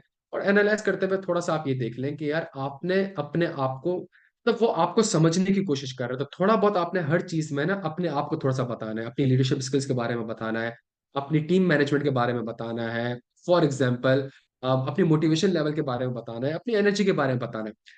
ऐसा होता है कि आप normally first attempt Kaif qualified नहीं होते, ठीक है, अगर आप फर्स्ट अटेम्प्ट कैफ क्वालिफाइड नहीं है तो आप इस चीज को भी अच्छा सेल कर सकते हैं। लाइक लाइक फॉर एग्जांपल आप ये कह सकते हैं कि मैं फर्स्ट अटेम्प्ट क्वालिफाइड हूँ, लेकिन जब मैं फेल हुआ था तो एटलीस्ट मुझे पता चल जाता था कि मैं फेल हुआ क्यों, मैं फिर और मेहनत करता था, अपनी गलतियों को आइडेंटिफाई करता था और मैं इंप्रूव करता था। और जो कि मेरे रिजल्ट कार्ड से रिफ्लेक्ट हो रहा है कि लाइट से जब मैं 3-4 पेपर में फेल हुआ था और उसके बाद मैंने इस पेपर्स को पास कर लिए थे। तो इस तरीके से आपने अपने आप को थोड़ा सा है ना बताना पड़ता है अपने आप के बारे में, ठीक है। अम, इसके अलावा इंटरव्यू से रिलेटेड या फर्म से रिलेटेड कोई और सवाल हो आपको तो आप पूछ सकते हैं। Category A firm, category B firm, कोई और स्पेसिफिक कोई सवाल हो पूछ सकते हैं।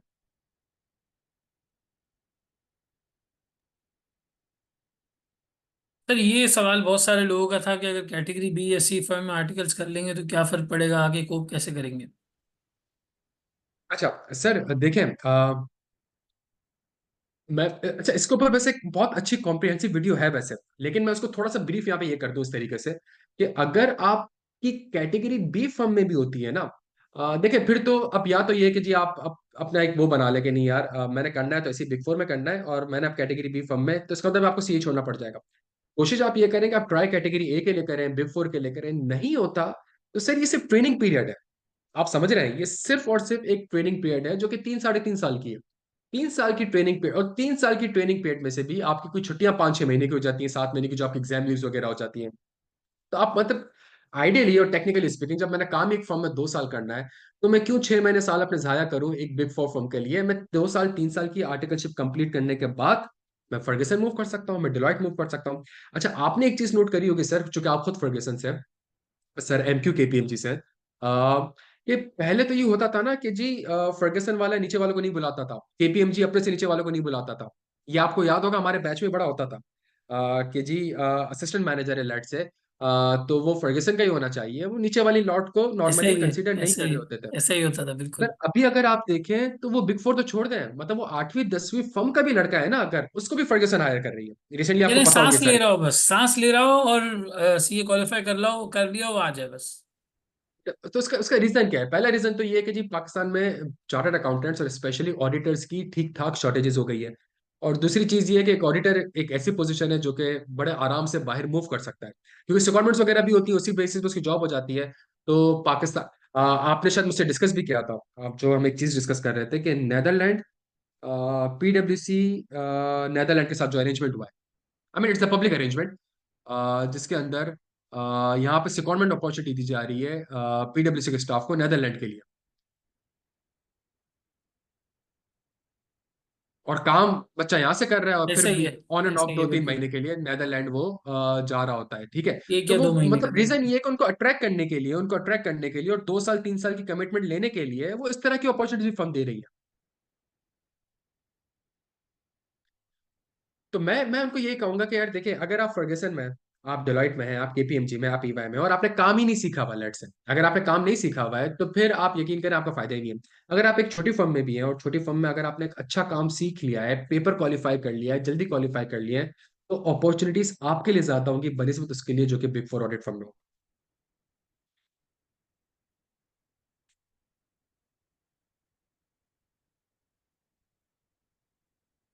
इसके अलावा सर कोई चीज मैंने मिस की हो तो kindly.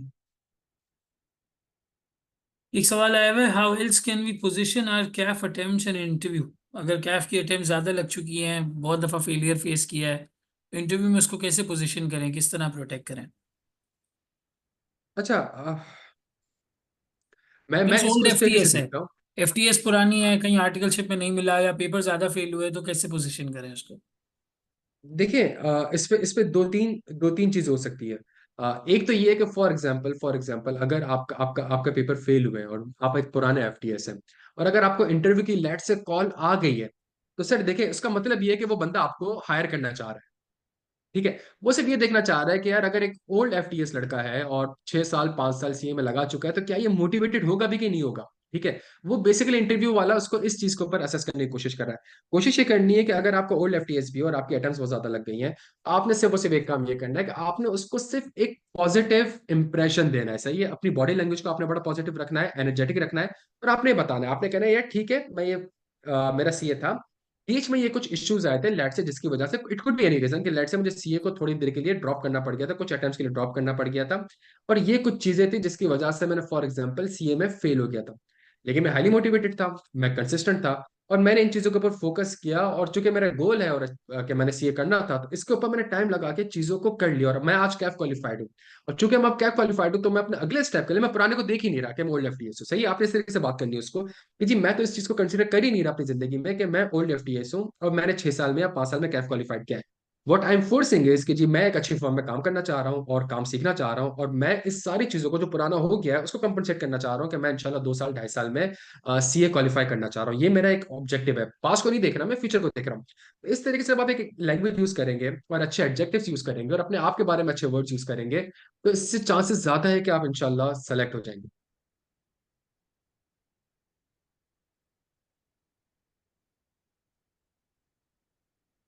Sir firm and study किस तरह मैनेज करनी चाहिए फर्म में जब ज्यादा वर्कलोड होता है, लेट सेटिंग वगैरह? अली सैयद। अच्छा, मैंने एक चीज जो अपने मैंने 15 साल के करियर में, और जो अभी भी चल रहा है, जो अभी भी चल रही है चीज, जो अभी भी फर्म में ही हूँ, मैंने एक चीज नोट करी है, कि सर जितना टाइम फर्म में मिलता है ना, उतना टाइम आपको कहीं नहीं मिल सकता। देखिए, इंडस्ट्री का काम एक चेक साइन करना है ना आपने, सर मुजुल मुनाफ, और वो अगर आज आपने करना है, वो आप कल भी नहीं कर सकते। आप समझ रहे हैं ना? एक अगर आज आप पेमेंट समझा करनी है बहुत आपने, अच्छा रहे तो मैं समझ रहा हूँ। हाँ, तो एक अगर रिटर्न आपने फॉर एग्जांपल आज लास्ट डेट है तो वो फाइल करनी, हम तो बाद में जाके चीजों को रिव्यू करते हैं, आज एक चेक की वाचिंग नहीं भी सही है, कल कर लेंगे, परसों कर लेंगे, उससे कोई रेगुलेटरी ब्रीच नहीं हो रही, कुछ नहीं हो रहा। तो फर्म की लाइफ में फ्लेक्सिबिलिटी बहुत ज्यादा होती है। मैं अक्सर बच्चों को मैं ये सजेस्ट करता हूँ कि यार जितना अच्छा टाइम आप फर्म में देख सकते हैं ना, मतलब आप अपनी स्टडीज को दे सकते हैं, बड़े आराम से आप दे सकते हैं। थोड़ा सा मैनेज करें चीजों को, और एक टाइम टेबल बनाएं, एक स्केड्यूल बनाएं। जब हम लोग फर्म में होते हुए टीचिंग कर सकते हैं, और टीचिंग सिर्फ करना 2 घंटे की टीचिंग नहीं होती, बल्कि उसके साथ साथ जो पीछे नोट्स वगैरह बनाने होते हैं, सारी मेहनत करनी होती है। जब हम लोग ऐसा एक सीनियर पोजीशन पे कर सकते हैं, तो एक बच्चा जो कि एक फर्म में जा रहा है, वो क्यों नहीं कर सकता? वो फर्म के एनवायरनमेंट को थोड़ा समझ जाए कि फर्म में एक ऑन सीजन है, एक पीक सीजन है, एक ऑफ सीजन है। जो पीक सीजन होता है उसमें ऑब्वियसली काम ज्यादा होता है, तो उसमें ऑब्वियसली आप दिन के 5-5 6-6 घंटे या 4-4 घंटे नहीं पढ़ पाते हैं, या कभी कभी वीकेंड्स पे भी आपको जाना पड़ता है। तो उसमें आप अपने आप को इस तरीके से लेके चलें कि ठीक है, मैंने हफ्ते का 5 घंटे का, 4 घंटे का, 6 घंटे का टारगेट रखना है। लेकिन अगर आपके पास फॉर एग्जाम्पल ऑफ सीजन है, आप यकीन करें, ऑफ सीजन में मेरे हिसाब से बच्चा दिन में 4-4 घंटे की भी क्लासेस ले सकता है, सही है, बड़े आराम से क्लासेस ले सकता है, बड़े आराम से पढ़ सकता है।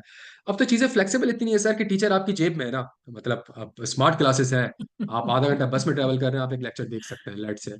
आप कैंटीन में बैठे हुए हैं, लंच कर रहे हैं, चाय पी रहे हैं, आपने 15-20 मिनट का एक लेक्चर कवर कर लिया। अब तो टीचर आपकी जेब में। हमारे जमाने में तो आपको याद होगा सर, वो क्लास होती थी 6-6:30 बजे, और ये पूछना भी कबीरा गुनाह समझा जाता था, कि सर क्या मैं, मतलब अपने सीनियर से, मैनेजर भी नहीं, सीनियर से, कि बॉस मैं क्लास लेने चला जाऊं?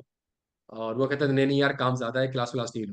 और एक क्लास का टाइम होता था, सही उसी टाइम पे क्लास लेने। तो टीचर आपकी जेब में है यार, मतलब आप जिस जेब में चाहे रख लें, आगे वाली जेब में, पीछे वाली जेब में, और आराम से बैठ के उसको मैनेज करें, क्या इशू है इसमें?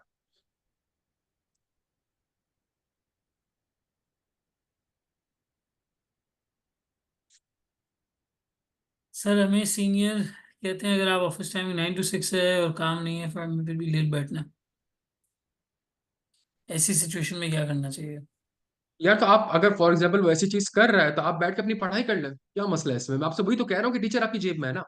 अगर टीचर ही आपकी जेब में है, तो आप बैठ के कहीं, वो अगर फॉर एग्जाम्पल अपने रूम में बैठा हुआ है और वो कह रहा है नहीं यार बैठे रहो, काम पढ़ सकता है, तो ठीक है, आप उसको उतना डिमोटिवेट करके उसको इतना। अच्छा, होता क्या है सर, पता है, एक सीनियर ने मेरे साथ गलत किया, और गलत क्या मुझे 1 घंटे का काम ज्यादा पकड़ा दिया। मैंने उस अच्छा, मैं चाहता हूँ वो 1 घंटे में काम खत्म कर लूँ, मैं वो 1 घंटे में काम खत्म नहीं करता। मैं 3 घंटे तक पूरी फर्म में बताता रहता हूँ कि यार ये सीनियर ने ना मेरे साथ गलत कर दिया। एक को मैं सिगरेट के लिए ले जाऊंगा, उसको सिगरेट पीते हुए बताता रहूंगा, एक को मैं चाय के लिए ले जाऊंगा, चाय पीते हुए बताता रहूंगा। यार बंदा 1 घंटे में काम खत्म करे, 2 घंटे अपने काम कर ले, सही है। तो फर्म के अंदर अगर लैपटॉप है, आईपैड है, मोबाइल है, और अगर वो कह रहा है देर तक बैठे रहो, तो ठीक है, आप बोलो ठीक है बैठा हुआ हूँ यार, फर्म में आराम से बैठे कोने में जाए, लेक्चर बैठ के देख लें आप। फॉर एग्जाम्पल कोई भी लेक्चर आपको देखना है, कोई प्रैक्टिस आपने करनी है, मतलब अब तो सर मेरे ख्याल से सारी बीएफडी वगैरह के पेपर भी एक्सेल में हो रहा है ना। ऐसा ही है सर, वो ऑनलाइन होने वाला है बस। अच्छा सर, आपको याद है, हमारे जमाने में अगर आपने किताब निकाल ली बैग से फर्म में, और किसी ने देख लिया आपको, सीनियर ने, ये किताब निकाला, इसका मतलब ये फारिग बैठा हुआ है, इसके पास काम नहीं है, और हमारी अगले दिन पोस्टिंग हो जाती थी। पोस्टिंग, और उसी वक्त कोई ना कोई फाइल बराबर करने को मिल जाती थी, इसकी रेफरेंसिंग कोई ना करो, कोई मास्टरिंग करो।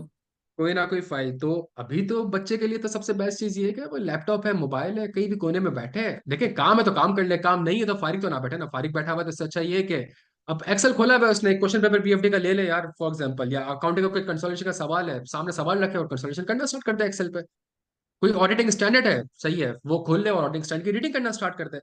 मतलब इतना कुछ है उसके पास करने को कि वो चाहे तो टाइम बड़ा अच्छे से मैनेज कर सकता है।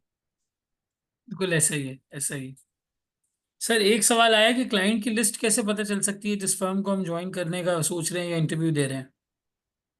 यार उसके लिए आप एक काम तो ये कर सकते हैं कि उस फर्म की वेबसाइट पे आप चले जाएं, तो उस पे की क्लाइंट्स वगैरह आ रहे होते हैं। दूसरा, अगर उस क्लाइंट पे आपका कोई दोस्त वगैरह है, तो आप उससे पूछ सकते हैं कि यार मुझे कुछ की क्लाइंट्स के बारे में इसके बता दो। देखिए नॉर्मली होता क्या है सर, फर्ग्यूसन क्यों ज्वाइन करना चाहता हूँ सर? मैं इसलिए ज्वाइन करना चाहता हूँ बिकॉज फर्ग्यूसन एक बहुत बड़ी फर्म है, सही, नंबर 1 फर्म है। अच्छा यार, फर्गसन के कुछ की क्लाइंट्स तो बताना। अब मुझे फर्गसन के की क्लाइंट्स पता ही नहीं है। तो आप आपको लगता है कि वो बंदा आपको हायर कर, मतलब वो ये सोचेगा कि यार ये तो बस ऐसे ही आ गया इंटरव्यू देने के लिए, ये अपना ये लॉन्ग टर्म के लिए हमारे पास कहीं बैठ ही नहीं सकता ये बंदा। तो इसके लिए बड़ी इंपॉर्टेंट चीज ये है कि यार आपको पता होना चाहिए कि आप क्यों जिस फर्म में जा रहे हैं, तो उस फर्म के की क्लाइंट्स क्या है, वर्किंग एनवायरनमेंट क्या है, अपॉर्चुनिटीज क्या है। वो सारी चीजें आपको पता होंगी तो सामने वाला बड़ा खुश होता है कि यार ये मेरी फर्म के बारे में स्टडी कर कर आया, रिसर्च कर कर आया।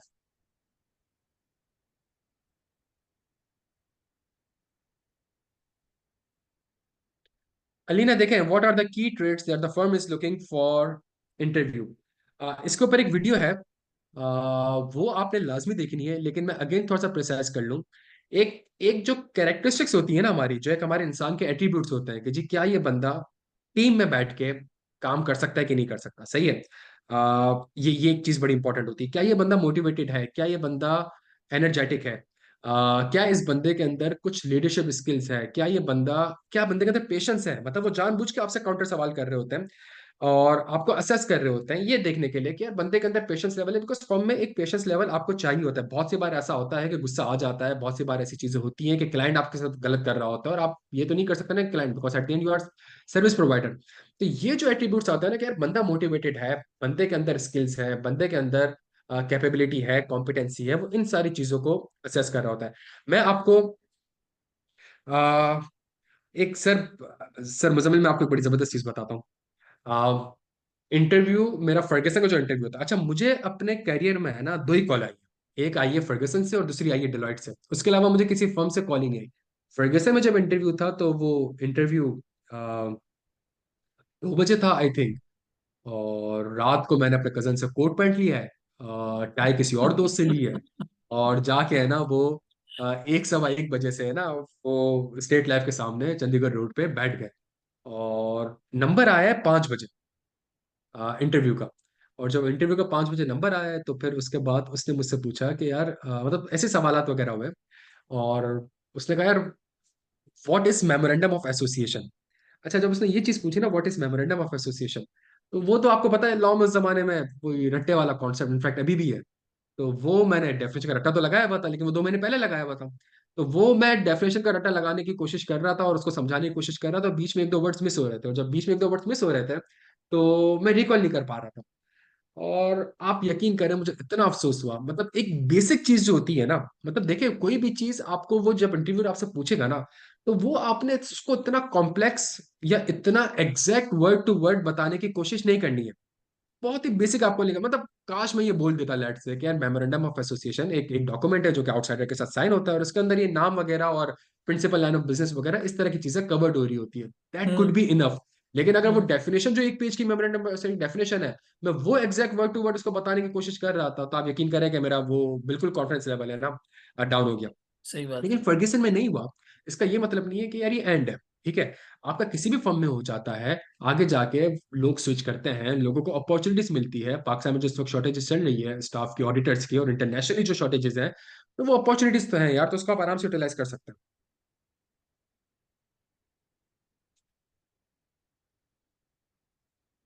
रेफरेंस।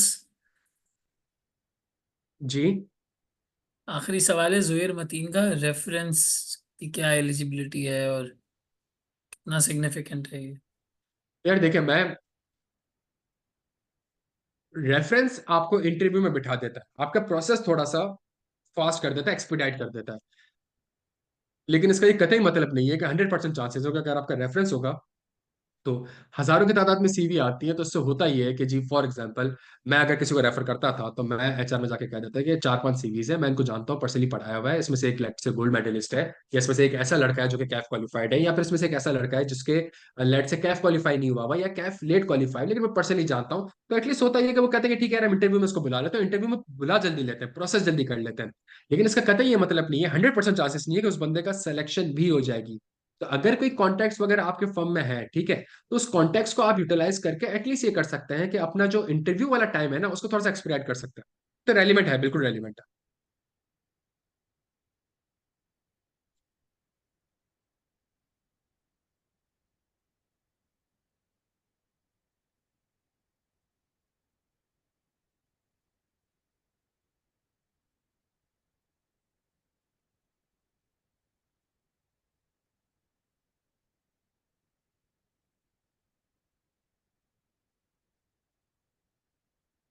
देखिए, कल को ये इंटरनेशनल आर्टिकलशिप वाली चीज आ भी जाती है और आपको मूव करना पड़ जाता है, तो मेरे ख्याल से तो जो यहाँ पे आपने काम करा है तो वही एनओसी वाला मसला होगा सारा, कि जी एनओसी मिलती है नहीं मिलती।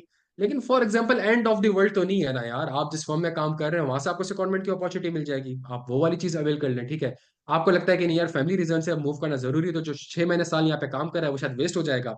लेकिन ऑब्वियसली काम तो मतलब वो आपको इसका सर्टिफिकेट तो नहीं मिल रहा होगा, लेकिन काम तो सीखा हुआ होगा, वो काम आपको बाहर ऑर्गेनाइजेशन में काम आ जाएगा। यार अगर इंटरव्यू में डर लगता है मेरे भाई, तो मेरी मेरी रिक्वेस्ट आपको ये होगी हसन रजा साहब, अगर आपको इंटरव्यू में डर लगता है तो आप प्रैक्टिस करें, सही है। आप सोचें कि यार क्या एक्सपेक्टेड क्वेश्चन वो मुझसे पूछ सकता है, और उसको रिपीट करें, सही है, और उसकी प्रैक्टिस करें अच्छे वर्ड्स लेके। फॉर एग्जांपल पहली चीज आप यूं सोचें कि यार मैं अगर सबसे पहले जाऊंगा रूम में एंटर होऊंगा तो मैंने कैसे एंटर होना है, ठीक है। वो बड़ा इंपॉर्टेंट है। 60-70% जो कैंडिडेट है उनकी सिलेक्शन या रिजेक्शन उसी पॉइंट ऑफ टाइम पे हो जाती है जब वो रूम में एंटर हो रहे होते हैं, समझ आ जाता है कि बंदे में कॉन्फिडेंस है कि नहीं। सबसे पहली चीज का तो ख्याल आपने ये रखना है, ठीक है। तो इस चीज का ख्याल रखें कि आप, और पहली चीज वो आपसे लाजमी पूछेगा कि हाँ जी अपने बारे में कुछ बताएं, एक एक्सपेक्टेड सवाल है, एक नॉर्मल सवाल है। तो टेल मी अबाउट योरसेल्फ अगर सवाल है तो आप उसकी प्रैक्टिस पहले से करके जाएं, ठीक है। थोड़े से आप लिखें कि आपने अपने बारे में क्या बताना है, और उससे रिलेटेड अगर कोई सवाल पूछा जाएगा तो उसको कैसे काउंटर करना है वो आंसर लिखें, वो पूरी स्क्रिप्ट लिखें, और उसके बाद उसकी प्रैक्टिस करें। उसके बाद उसकी प्रैक्टिस तरीके से करेगा, आप आईने के सामने खड़े हो जाएं, किसी दोस्त के सामने खड़े हो जाए, देखिए शर्म आएगी, ठीक है, चीजें होती हैं ऐसी। लेकिन अगर एक चीज करनी है और पास करना है तो उसको आप लाजमी पास करें। आप, हमारा अनफॉर्चुनेटली मसला ये है कि हमें इंटरव्यू से डर नहीं लगता, हमें अंग्रेजी से डर लग रहा होता है। ये हमारा एक पता नहीं क्यों हम लोगों का एक मसला है। मैं आपको ऑनेस्टली कह रहा हूं, अगर आपको ये लग रहा है ना पेपर में, अगर आपको इंटरव्यू में ये लग रहा है कि नहीं यार मैं इंग्लिश में इसको कम्युनिकेट अच्छा नहीं कर पा रहा, या और इसकी वजह से शायद मेरा इंटरव्यू फक्ड अप हो जाएगा और मैं इंटरव्यू पास नहीं कर सकूंगा, मेरी रिक्वेस्ट है आपसे आप उर्दू स्टार्ट कर दीजिएगा, सही है। आप उर्दू और इंग्लिश मिक्स करके थोड़ा बहुत चला लीजिएगा। लेकिन खुदा का वास्ता है, जब आपको पता है कि आप इंग्लिश नहीं बोल पा रहे हैं या फिर इंग्लिश में उसको समझा नहीं पा रहे, तो इसकी वजह से इंटरव्यू में फेल ही होना है। तो इससे अच्छा ये है कि यार जो उर्दू में आपकी कमांड है एक लैंग्वेज की, जो आपकी उसमें एक्सप्रेशन है, जो आपकी चीजें, आप उर्दू में स्टार्ट हो जाएगा, बिकॉज फेल तो आप वैसे ही हो रहे थे। तो व्हाट इज रॉन्ग कि जी आप उर्दू में बात कर लो, पूरे 3 साढ़े 3 साल ये लोग इंग्लिश में थोड़ी बातें कर रहे होते हैं यार फॉर्म के अंदर, सही है। वो वही आपका इंटरव्यू इंग्लिश में लेगा और बाहर निकल के वो यही कह रहा होगा कि यार बाबा को बोलो चाय तो पिला दे, सही है। तो इसका मतलब ये है कि यार वो चीज तो मेरे समझ में ही नहीं आती कि ये चीज इंग्लिश में हो भी क्यों रही होती है, जब पूरा 3 साढ़े 3 साल काम ही उर्दू में करना है, गालियां भी उर्दू में पढ़नी है, सही है। तो फिर ये इंटरव्यू बैठ के 15 मिनट का इंग्लिश में ले क्यों रहे होते हैं। लेकिन अगर आप इंग्लिश में कंफर्टेबल है, आपकी इंग्लिश अच्छी है, गो फॉर इंग्लिश, सही है। लेकिन अगर आपकी इंग्लिश अच्छी नहीं है और आपको लगता है कि नहीं यार मैं इंग्लिश में, देखिए एक चीज अच्छी नहीं है, तैयारी तो करनी पड़ेगी बिकॉज कल को सिक्योरमेंट अपॉर्चुनिटीज भी होगी। लेकिन अगर एक चीज आपको लग रहा है वो at the time of interview आपने तैयारी इंग्लिश के बेसिस पे करके जानी है, लेकिन at the time of interview आपको लगता है कि नहीं यार मैं तो इंग्लिश में उसको नहीं कम्युनिकेट कर पा रहा, मैं उसको समझा नहीं पा रहा, सही है। तो आप कोशिश ये करिएगा कि आप उर्दू और इंग्लिश का मिक्स कर लीजिएगा। सर आप एग्री करते हैं इस चीज से? सर मैंने अभी आपके ज्वाइन करने से पहले इनको यही बोला था कि नॉर्मल जो स्टैंडर्ड होता है वो ये होता है कि अगर उर्दू में सवाल हो तो उर्दू में जवाब दें, इंग्लिश में सवाल हो तो इंग्लिश में जवाब दें। लेकिन अगर बहुत ज़्यादा मसला हो रहा है अंग्रेजी में डिलीवर करने में, तो फिर बजाय इसके कि वो गलत बोलें, इससे बेहतर है आप नॉर्मल तरीके से उर्दू में जवाब दे दें उसका, या बायलिंगुअल करके जवाब दे दें। बिल्कुल बिल्कुल ऐसा ही है, बिल्कुल ऐसा ही है। तो यार कोशिश ये करें कि अंग्रेजी को क्यों उतना हमने अपने सर पे सवार करना है यार, जो कीवर्ड्स वगैरह है।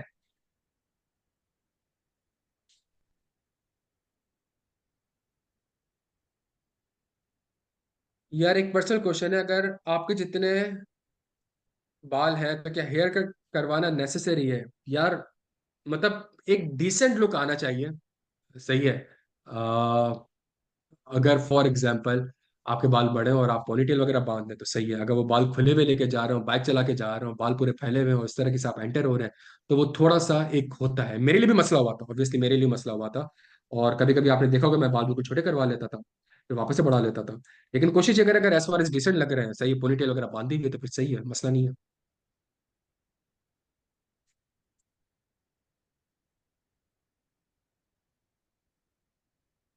जी मेरे भाई उमेर साहब।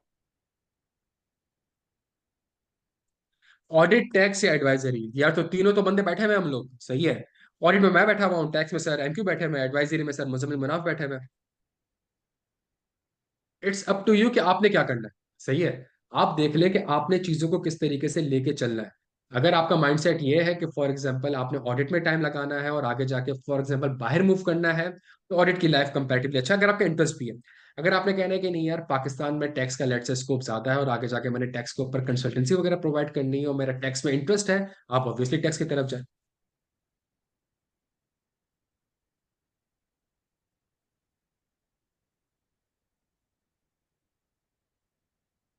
या जो जो चीज भूल चुके हो तो उसको याद कर लो भाई। अमीर हमजा साहब, जो चीज भूल चुके हो उसे याद कर ले, घुमा ले एक बार, बेसिक चीजें घुमा ले यार।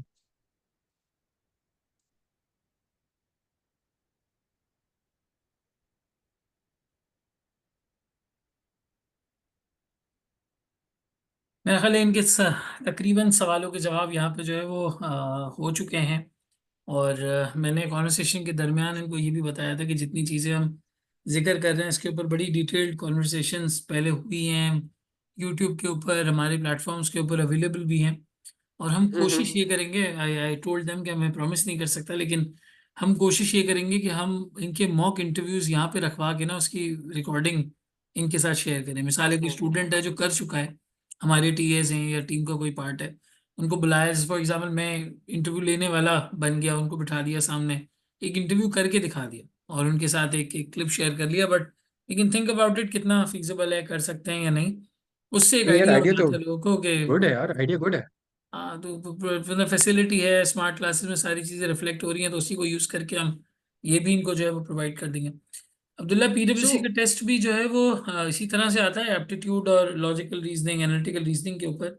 इंटरव्यू मोचा और टेस्ट डॉट नेट, ये जो दो वेबसाइट्स मैंने शेयर की हैं आप लोगों के साथ, इन दोनों ओके, वेबसाइट्स के ऊपर आप सैम्पल टेस्ट जो है वो देख सकते हैं। इसी तरह के सैम्पल टेस्ट जो है वो उसके अंदर आते हैं। तो इसको हमने हमारा जो व्हाट्सएप ग्रुप है उसमें भी हमने अपलोड कर दिया है ना सर? ये मैं जो करवाऊंगा, जो जो पॉडकास्ट इंडक्शन या गाइडेंस वाला। वीडियोज इनको, नहीं हाँ। बट यार ये जो आपका आइडिया है ये तो आई मीन, अगर हम फॉर एग्जांपल फर्म में जो हमारे सीनियर्स वगैरह हैं या जो असिस्टेंट मैनेजर वगैरह हैं, या जिसको 1 साल हुआ है फर्म में, अगर हम उनसे रिक्वेस्ट करें और उनको ये कहें कि यार एक टाइम स्लॉट वगैरह अपना बता दो, और उस टाइम पे हम बच्चों को ये कहें कि जिन्होंने इंटरव्यू की प्रैक्टिस करनी है, रिहर्सल करनी है, तो वो कर लें। ये हाँ, आप मतलब रादर देन मैं और आप तो टाइम इतना नहीं दे सकेंगे ऑब्वियसली, बट एटलीस्ट अगर हम इस तरीके से उसको कुछ कर ले तो ये कैसा रहेगा? Ideally yes. जो लोग लेते हैं interview day on day out basis पे, वो आके कर लें। आई मीन फिजिकल भी हो जाए, जूम में हो जाए यार। हाँ, फिजिकल है, जूम है, दोनों तरीके से। मतलब फिजिकल में भी हो जाए, जूम में भी देखें, वो एक बार थोड़ा सा फोन पे बात करेगा, उसके बाद फिजिकल आके करेगा टाइम, तो मेरे ख्याल से कॉन्फिडेंस लेवल इसका थोड़ा सा बढ़ेगा। तो अगर बच्चों का क्या व्यू है इसमें, बच्चों आप लोग को क्या लग रहा है, थोड़ा सा है हेल्पफुल रहेगा इस तरीके से, अगर कुछ फर्म के अच्छे सीनियर्स हो और वो थोड़ा बहुत आपसे 4-5 सवाल पूछ लें? नहीं यार sir, Muzammil sir, um I mean ये तो बेहतरीन आइडिया है यार। ये इसको इसको एग्जीक्यूट करते हैं एटलीस्ट। फिर ये करवा दें तो ये बहुत अच्छा रहेगा। नहीं नहीं, बेस्ट है, बेस्ट है सर। एमक्यू आपका क्या व्यू है इस पर? सर एमक्यू है? I guess. हाँ वो उसमें है। नहीं है तो इसको हम अलग से डिस्कस करते हैं ना कॉल के बाद फिर आराम से। हाँ, इंशाल्लाह, जरूर। सही है, जरूर। तो इसको हम क्या कहते हैं? नहीं ये सर, अब मुर्तजा सर। म्यूट पर हैं, लेकिन उनको एक मिनट मैं वो दे देता हूँ, अलाउ कर देता हूँ, ठीक है, अब वो अनम्यूट कर सकते हैं। सर मुझे तो लगता है कि जूम पे ही होगा, क्योंकि जिस तरीके से हमारे स्टूडेंट की क्या कहेंगे, अय्याशियों की आदत लग गई है ना, कि तो बस मायूसी होती है इसको देख के, लेकिन जूम पे ही कर लेंगे, कोई मसला नहीं है, जूम पे हो जाएगा। Like this is the first time के सेशन मैं देख रहा हूँ कि जो है, आई वॉज एक्सपेक्टिंग कि जो है ना स्टूडेंट बड़े सीरियस हैं, बड़े परेशान हैं अपनी इंडक्शन को लेकर, क्योंकि पिछले हफ्ते 5 दिन मेरे ख्याल है कि फिजिकली मोर देन 100 स्टूडेंट्स आके इंडिविजुअली ये चीज़ डिस्कस की होगी कि सर इंडक्शन इंडक्शन इंडक्शन, और सेशन में ऑनलाइन स्टूडेंट्स हैं, फिजिकल आने की जो है जहमत नहीं हुई। नहीं ये अच्छा, तो अब अभी यार इंडक्शन इनको। की आप लोगों के साथ मैं ये अटेंड ही कर रहा हूँ, अभी मेरे पास 2 लोग मिलके गए कि सर हमकी इंडक्शन का कुछ करवा दे। मैंने उनको कहा सेशन चल रहा था, हम लोग ने सेशन अटेंड नहीं किया। नहीं सर, वो अब क्या कर सकते हैं। नहीं बट एटलीस्ट चले हम ये जूम वाले भी करवा दें अगर एटलीस्ट। आई मीन देखें जो हमारे पार्ट में इतना बेस्ट हो सकता है, लेट्स लिवर इट। और लेकिन हाँ, ideally ideally it should be physical. और अपेरेंटली मसला यही है ना कि यार जब तक बच्चा भी घर से नहीं निकलेगा और मेहनत नहीं करेगा, तो वो इस तरीके से वो अचीव चीज़ों को करेगा। बट लेट्स सी, अगर कुछ सीनियर्स वगैरह ऐसे हैं अच्छे जो कि फॉर एग्जांपल फिजिकल के लिए रेडी है, तो हम एक स्लॉट अवेलेबल कर सकते हैं कि यार हम उसको कह सकते हैं भाई ये टाइम है, अगर किसी ने आना है तो आ सकता है। अग्रीड, ऐसा ही है बिल्कुल। बाकी कितने 1700 कैफ क्वालिफाइड हुए हैं ना, ये तो जाएंगे कहाँ पे यार ये लोग। 1700 क्या क्वालिफाइड हुए? 1742। और उसमें से मेजोरिटी तो मेरे ख्याल से शायद पंजाब साइड के होंगे, तो वहां से तो वो बच्चा फिर क्या कराची वगैरह आ रहा होगा आर्टिकलशिप करने के लिए।